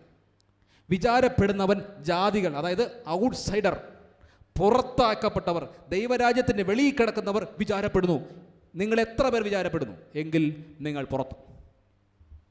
അയ്യോ, എൻ്റെ പ്രശ്നം വലുതാണ്, എൻ്റെ പ്രശ്നം വലുതാണ് ഇങ്ങനെ പറയാം. നമ്മൾ പറയില്ലേ, ഇത് ചെറിയ ചെറിയ ഇഷ്യൂസൊക്കെ ആണെങ്കിൽ നമുക്ക് സഹിക്കാം. പക്ഷേ അതല്ല അച്ഛാ, അതല്ല, ഇത് എളുപ്പമുള്ള കാര്യമല്ല, ഇത് വലിയ വിഷയമാണ്. എൻ്റെ കുടുംബത്തിനകത്ത് നടന്നുകൊണ്ടിരിക്കും. ഞാൻ ഒറ്റയ്ക്കുള്ളൂ, അവരെന്നെ പങ്ക് പറയുന്നു, ഇവരിങ്ങനെ പറയുന്നു, ഞാൻ ഒറ്റയ്ക്ക്, എൻ്റെ ലൈഫ് ഇങ്ങനെയായി, എൻ്റെ അവൾ തകർന്നു, കുഞ്ഞ് തകർന്നു, പമ്പത്ത് തകർന്നു, ആരോഗ്യം.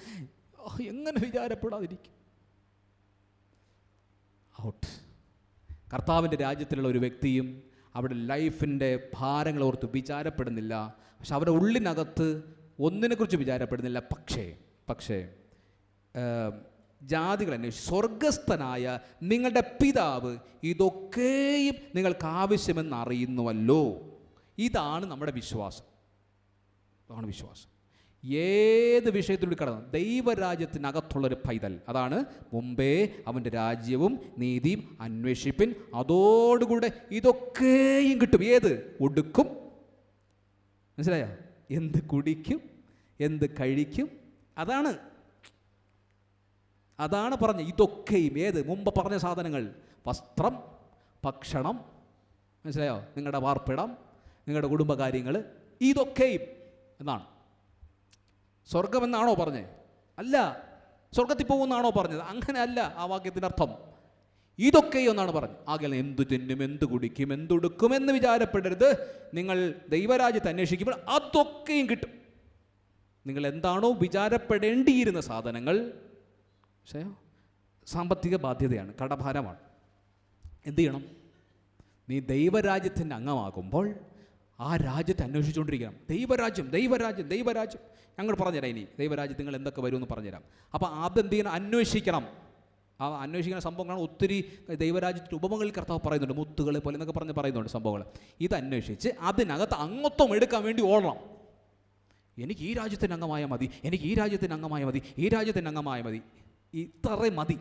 അങ്ങനെ നിങ്ങൾ ബന്ധപ്പെട്ട് ഓടി ഇതിനകത്തൊരു അംഗമായി മാറിക്കഴിയുമ്പോൾ അതിനകത്ത് നിൽക്കുമ്പോൾ നിങ്ങളിങ്ങനെ വിശ്വസിക്കും, ഞാൻ ഈ രാജ്യത്തിൻ്റെ അംഗമല്ലേ, ഈ രാജ്യത്തിൻ്റെ അംഗമായ എൻ്റെ കാര്യങ്ങൾ എന്ത് പറയുന്നു, ഇതൊക്കെയും നിങ്ങൾക്ക് ആവശ്യമെന്ന് പിതാവ് അറിയുന്നല്ലോ. നീ ആ രാജ്യത്തിന് അംഗമായി കഴിഞ്ഞാൽ പിന്നെ ഇങ്ങനെ നിൽക്കും. ഇങ്ങനെ നിൽക്കുമ്പോൾ ഫുൾ ഓപ്പണാണ്. കർത്താവിനെല്ലാം അറിയുന്നു. ഇനി ഞാൻ പറയേണ്ട കാര്യമുണ്ടോ? സത്യത്തിലില്ല. കർത്താവേ അതില്ലല്ലോ, ഇതില്ലല്ലോ, അതല്ലല്ലോ, പറയേണ്ട കാര്യമുണ്ടോ? പ്രാർത്ഥന എന്നുള്ള സംഭവം വേറെയാണ് കേട്ടോ, ഇത് വ്യത്യാസമാണ്. ഇത് ഞാൻ വ്യാകുലപ്പെട്ട് പറയുന്നതിനെ പറ്റിയാണ് പറയുന്നത്. ഇത് ഒന്നും നിങ്ങൾ പറഞ്ഞു കൊടുക്കേണ്ട ആവശ്യമില്ല. കാരണം അപ്പൻ്റെ അടുക്കലാണ്, ആ രാജ്യത്തിനകത്താണ്. ഈ രാജ്യത്തിൻ്റെ രീതി എന്ന് പറഞ്ഞാൽ എല്ലാം ഓപ്പണാണ്. ഒന്നും പറയണമെന്നില്ല, കാണിച്ചു കൊടുക്കണമെന്നില്ല, എല്ലാം കാണാൻ പറ്റും കർത്താവിന്. നിൻ്റെ ഇല്ലായ്മ കാണാൻ പറ്റും, നിങ്ങളുടെ സാമ്പത്തിക പ്രതിസന്ധി കാണാൻ പറ്റും, നിങ്ങളുടെ ശരീരത്തിൻ്റെ ഓരോ അവയവങ്ങളും കർത്താവിന് കാണാൻ പറ്റും, ഹൃദയം കാണാൻ പറ്റും, നിങ്ങളുടെ മക്കളെ കാണാൻ പറ്റും, നിങ്ങളുടെ വീട് കാണാൻ പറ്റും, നിങ്ങളുടെ ഭാരങ്ങൾ കാണാൻ പറ്റും, എല്ലാം കാണാൻ പറ്റും. സ്തോത്രം, നന്ദി കർത്താവേ. നമ്മുടെ മൈൻഡ് സെറ്റ് കംപ്ലീറ്റ് ചേഞ്ച് ആകുന്നു. നമ്മൾ നന്ദി പറയുന്ന ഒരു പോയിന്റിലേക്ക് ചെന്നെത്തുന്നു. നമ്മുടെ വിചാരങ്ങൾ മാറിപ്പോകുന്നു. ഇതൊക്കെയും കിട്ടും. അപ്പം നമ്മുടെ നോട്ടം എങ്ങോട്ടേക്കാണ്? ദൈവരാജ്യം, ദൈവരാജ്യം, ദൈവം. ഇരൊറ്റ പോയിന്റ് നിൽക്കണം. എനിക്കിതിനകത്താളായിട്ട് മാറിയേ പറ്റും. അങ്ങനൊരു വ്യക്തിയെ സംബന്ധിച്ചിടത്തോളം ഉറപ്പിച്ച് പറയുന്നു, ഒരു കുറവും വരില്ല. സമസ്ത മേഖലകളും സകലതും സ്വർഗത്തിൽ ഒരു കുറവില്ല. ദൈവരാജ്യം ഒരു കുറവില്ല. ഇതൊക്കെയും കിട്ടുമെന്ന് ഈ വചനം മനസ്സിലായി നിൽക്ക്. ഏതാണ് കിട്ടുമെന്ന് മനസ്സിലായി നിൽക്ക്. ഈ ലോകത്തിലെ സാധനമാണ് കർത്താവ് പറഞ്ഞത്. സ്വർഗത്തിൽ ചെല്ലുമ്പോൾ തരാമെന്നല്ല, അത് വേറെയാണ്. ഈ വചനം അതല്ല. എല്ലാ വചനത്തിനും വ്യക്തമായിട്ടല്ലേ കർത്താവ്. അപ്പം നിങ്ങൾക്ക് ഇവിടെ കിട്ടുമോ? ഇവിടെ ഉള്ളത് തരുമെന്നാണ്. ആര് തരും? ദൈവരാജ്യത്തിൽ നിന്ന് തരുമെന്നാണ്.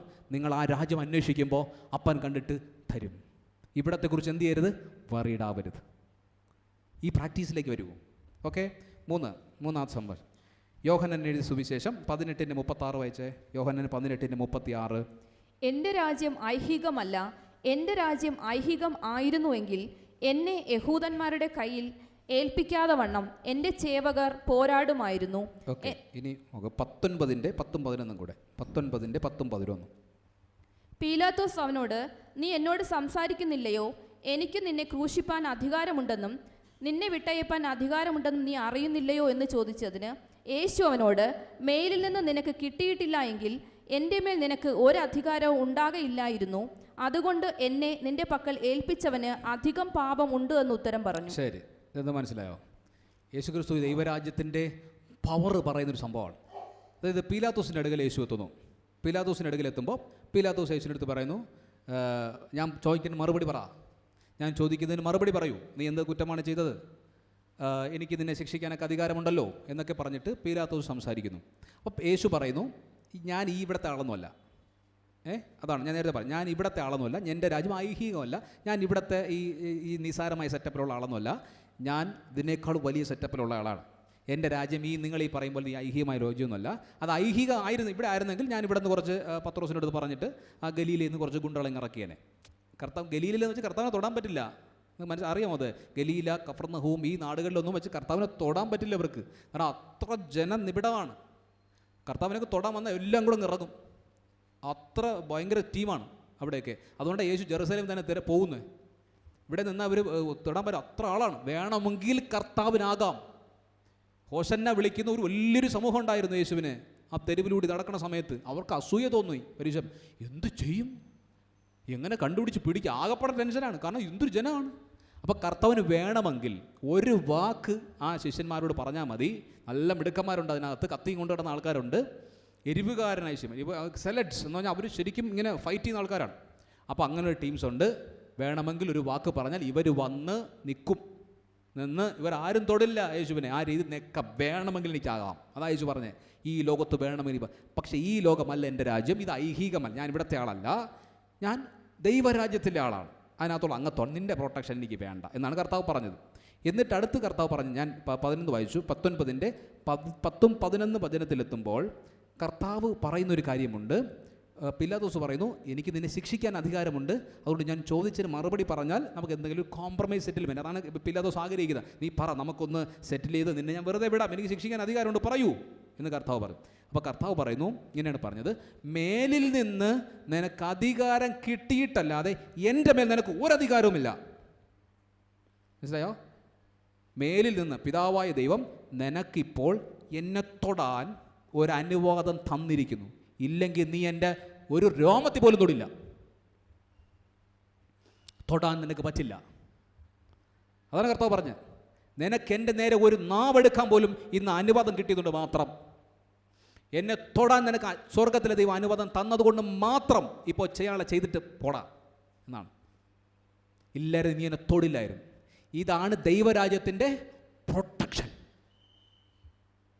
ദൈവരാജ്യത്തിൻ്റെ അംഗത്തിൻ്റെ പ്രൊട്ടക്ഷൻ. നിൻ്റെ രോമത്തിൽ തൊടണമെങ്കിൽ ദൈവം പറയണം.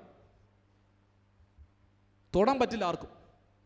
ഒരു ചെറു വിരൽ നിനക്ക് നേരെ അനക്കാൻ പറ്റില്ല. ഒരാൾ ദൈവരാജ്യത്തിൻ്റെ അംഗമാണെങ്കിൽ ദൈവം പറയണം, ഡാ പോയി അവന് 2 അടി കൊടു എന്നിങ്ങനെ പറഞ്ഞാലേ ഒരുത്തം വന്ന് അടിക്കും. അതാണ് മനസ്സിലായത് നിങ്ങൾക്ക്? എനിക്ക് നേരെ ഒരാരോപണം ഒരാൾക്ക് പറയണമെങ്കിൽ, എനിക്ക് നേരെ, ഞാൻ ദൈവരാജ്യത്തിന് അംഗമാണെങ്കിൽ എനിക്കെതിരെ ഒരാളുടെ ആരോപണം പറയണമെങ്കിൽ, മോശമായിട്ട് പറയണമെങ്കിൽ, ദൈവം ഒരു പച്ചക്കോടി അയാൾക്ക് കാണിക്കണം. അല്ലെങ്കിൽ സാത്താനാണെങ്കിൽ അവന് കാണിച്ചു കൊടുക്ക് 2 അടി കൊടുക്ക്, ആ ടെസ്റ്റ് അവൻ കടന്നു പോട്ടെ, അവൻ എങ്ങനെ വിശ്വാസത്തിൽ നിൽക്കുമെന്ന് ഞാൻ നോക്കട്ടെ, അടിക്കൂ, അടി വരും. അപ്പം ഞാൻ എന്ത് ചെയ്യണം? ധൈര്യത്തോടെ നിൽക്കണം. അപ്പം നീ അറിയാതെ ഈ രാജ്യത്തിലെ അംഗമായി എന്നെ ആരും തൊടില്ല, നീ അറിഞ്ഞിട്ടല്ലേ. സ്തോത്രം. ദൈവരാജ്യത്തിൻ്റെ അംഗത്തിൻ്റെ പ്രൊട്ടക്ഷൻ വലുതാണ്. ആർക്കും ഒന്നും ചെയ്യാൻ പറ്റില്ല ദൈവം അനുവദിക്കാതെ. അതാണ് ദാവീദ് അബ്ശലോം രാജകുമാരൻ്റെ അടുക്കൽ നിന്ന് മടങ്ങി പോകുമ്പോൾ അദ്ദേഹം രാജകൊട്ടാരത്തിൽ ഇറങ്ങി ഓടേണ്ട ഒരു സിറ്റുവേഷൻ വരുന്നു. അദ്ദേഹത്തിൻ്റെ കൂടെ കുറേ ആൾക്കാരുമുണ്ട്. അപ്പോൾ അദ്ദേഹം ഇങ്ങനെ യാത്ര ചെയ്യുന്ന സമയത്ത് ജിമി എന്ന് പറയുന്ന ഒരു മനുഷ്യൻ ദാവീദിനെ നോക്കിയിട്ട് ചീത്ത വിളിക്കുന്നു, മോശമായിട്ട് കളിയാക്കുന്നു. അയ്യേ, രാജാവ് നാണം കെട്ടിറങ്ങി പോകുന്നു. കളിയാക്കിയ സമയത്ത് ഈ ചത്ത പട്ടിയെ കൊല്ലട്ടെ എന്ന് അദ്ദേഹത്തിൻ്റെ സുഹൃത്ത് പറയുന്നു. അപ്പോൾ ദാവീദ് പറയുന്നത്, ദൈവം അദ്ദേഹത്തെ അനുവദിച്ചിരിക്കുന്നുവെങ്കിൽ അദ്ദേഹം പറയട്ടെ എന്നാണ്. നമുക്കൊന്നും പറയണ്ട, ദൈവം അദ്ദേഹത്തെ അനുവദിച്ചത് കൊണ്ട് മാത്രം, ഇല്ലെങ്കിൽ അവൻ്റെ നാവ് അനങ്ങത്തില്ലായിരുന്നു. സിംഹങ്ങളുടെ ഗുഹയിൽ ദാനിയേൽ വീണപ്പോൾ നാവ് അടച്ചു വെച്ചു സിംഹങ്ങളുടെ. ദൈവം കടിക്കാൻ പറഞ്ഞെങ്കിൽ കടിച്ചേ. ദൈവം പറയാതെ ഒരു സിംഹത്തിൻ്റെ വായും തുറക്കപ്പെടില്ല. നീ ഇനി എത്ര സിംഹക്കുഴി കൊണ്ടിട്ടിരുന്നാലും തീ നിന്നെ ദഹിപ്പിക്കില്ല, അഗ്നിജ്വാല നിന്നെ ദഹിപ്പിക്കില്ല, പെരുവെള്ളം നിന്റെ മേലെ കവിഞ്ഞു വരില്ല. മനസ്സിലാകുന്നോ നിങ്ങൾ? ഇനി നിങ്ങൾ വേദപുസ്തകം എടുത്ത് വായിക്കുമ്പോൾ ഈ വാഗ്ദത്തങ്ങൾ കേൾക്കുമ്പോൾ ആർക്ക്? ദൈവരാജ്യത്തിലെ അംഗത്തിനുള്ളതിനാണ്. ഇതെല്ലാം സത്യമാണ് അതിനകത്ത് പറഞ്ഞിരിക്കുന്നത്. പെരുവെള്ളം നിന്റെ മേലെ ഇങ്ങനെ വീഴണമെങ്കിൽ ദൈവം അനുവാദം കൊടുക്കണം. ആ വെള്ളത്തിന് വീഴ്ത്തു. വെള്ളം വീഴണമെങ്കിൽ, അഗ്നിജ്വാല നിന്നെ ദഹിപ്പിക്കണമെങ്കിൽ, തീ നിന്റെ മേൽ വീഴണമെങ്കിൽ ദൈവം പറയാതെ ഒരു തീ നിന്റെ മേൽ വരില്ല. ഇനി ലോകം ബോംബ് നിന്റെ മേൽ ഇട്ടാലും സ്വർഗം അനുവദിച്ചാലേ അത് നിന്റെ മേൽ വീഴൂ, അല്ലെങ്കിൽ കത്തും. സംഭവിക്കില്ല. അതാണ് ശദ്രക് മേശക് അബേദ്നെഗോ 3 പേരെ കൊണ്ട് തീക്കകത്തിട്ടു, കത്തിയില്ല. അവർ ദൈവരാജ്യത്തിനകത്തുള്ളവരാണ്. അവരുടെ ക്യാരക്ടർ ഞാൻ പറഞ്ഞു തരണ്ടല്ലോ. എന്തായിരുന്നു നമ്മുടെ? ഈ ലോകത്തെ നോക്കിയോ അവരില്ല. ഈ ലോകത്തിൽ രാജാവ് തൊഴാൻ പറഞ്ഞു, സൗകര്യമില്ല. ഈ ലോകത്തിൽ ആഹാരം കഴിക്കാൻ പറഞ്ഞു, ഞങ്ങൾക്ക് വേണ്ട, ഞങ്ങൾ കർത്താവ് പറയുമ്പോഴേ കേൾക്കൂ.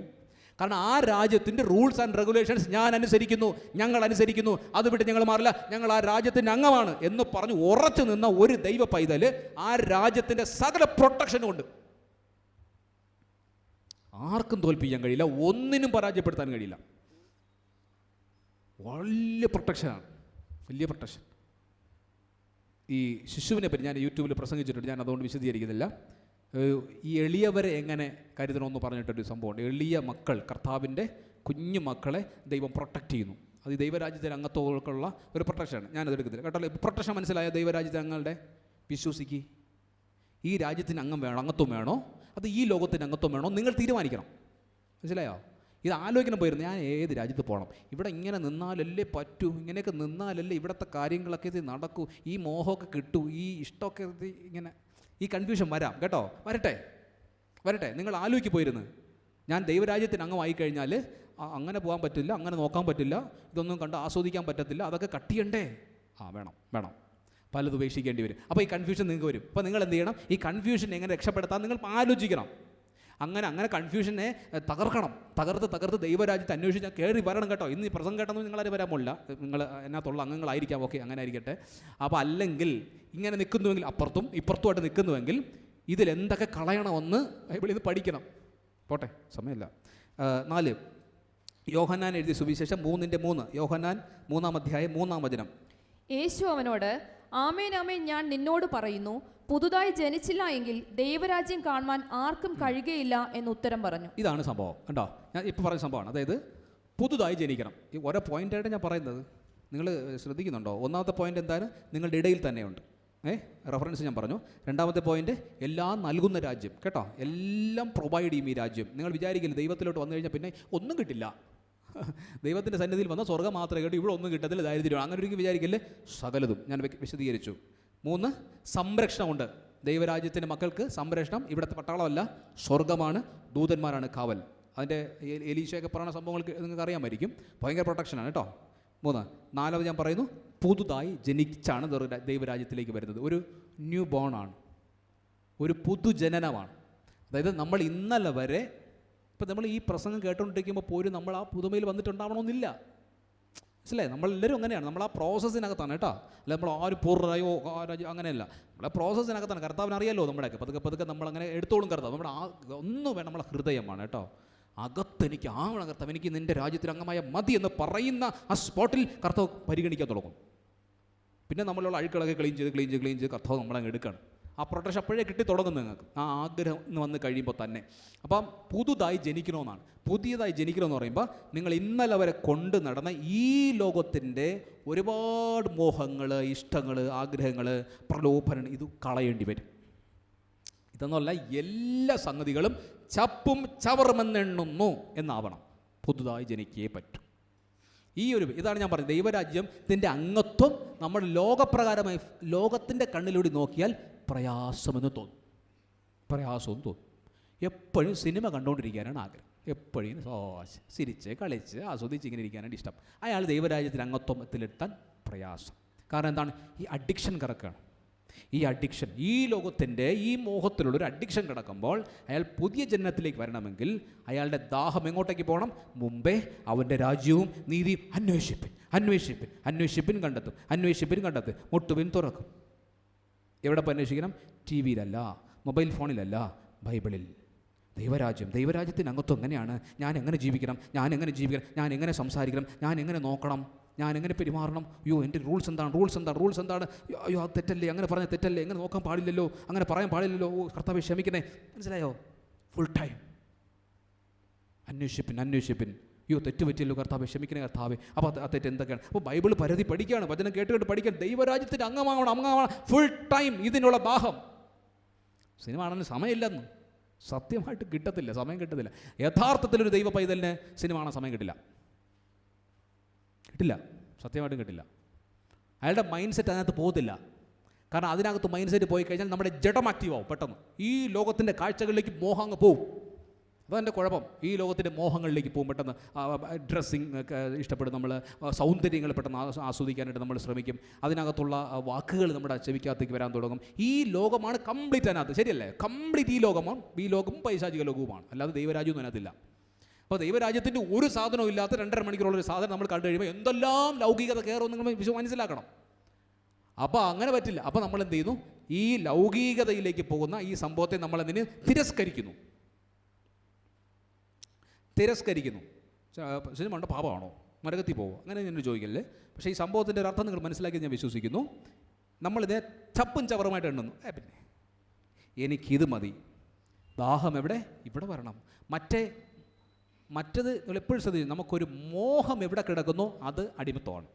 മോഹം അത് കാണണം, അങ്ങോട്ട് പോകണം. മൊബൈൽ ഫോണിൽ എപ്പോഴും ഇങ്ങനെ കണ്ടുകൊണ്ടിരിക്കുകയാണ്.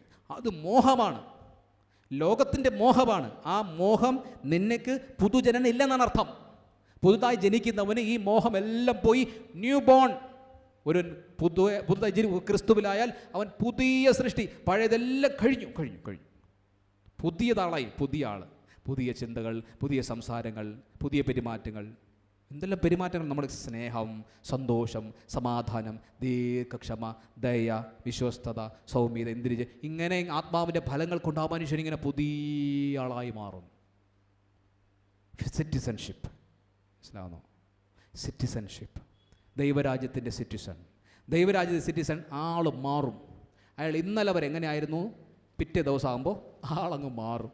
അയ്യോ സംസാരമൊക്കെ മാറിയല്ലോ, പെരുമാറ്റമൊക്കെ മാറിയിരിക്കുന്നല്ലോ, നിങ്ങളുടെ രീതിയൊക്കെ വ്യത്യാസം വന്നിരിക്കുന്നല്ലോ. ഒരു വീട്ടിൽ കയറും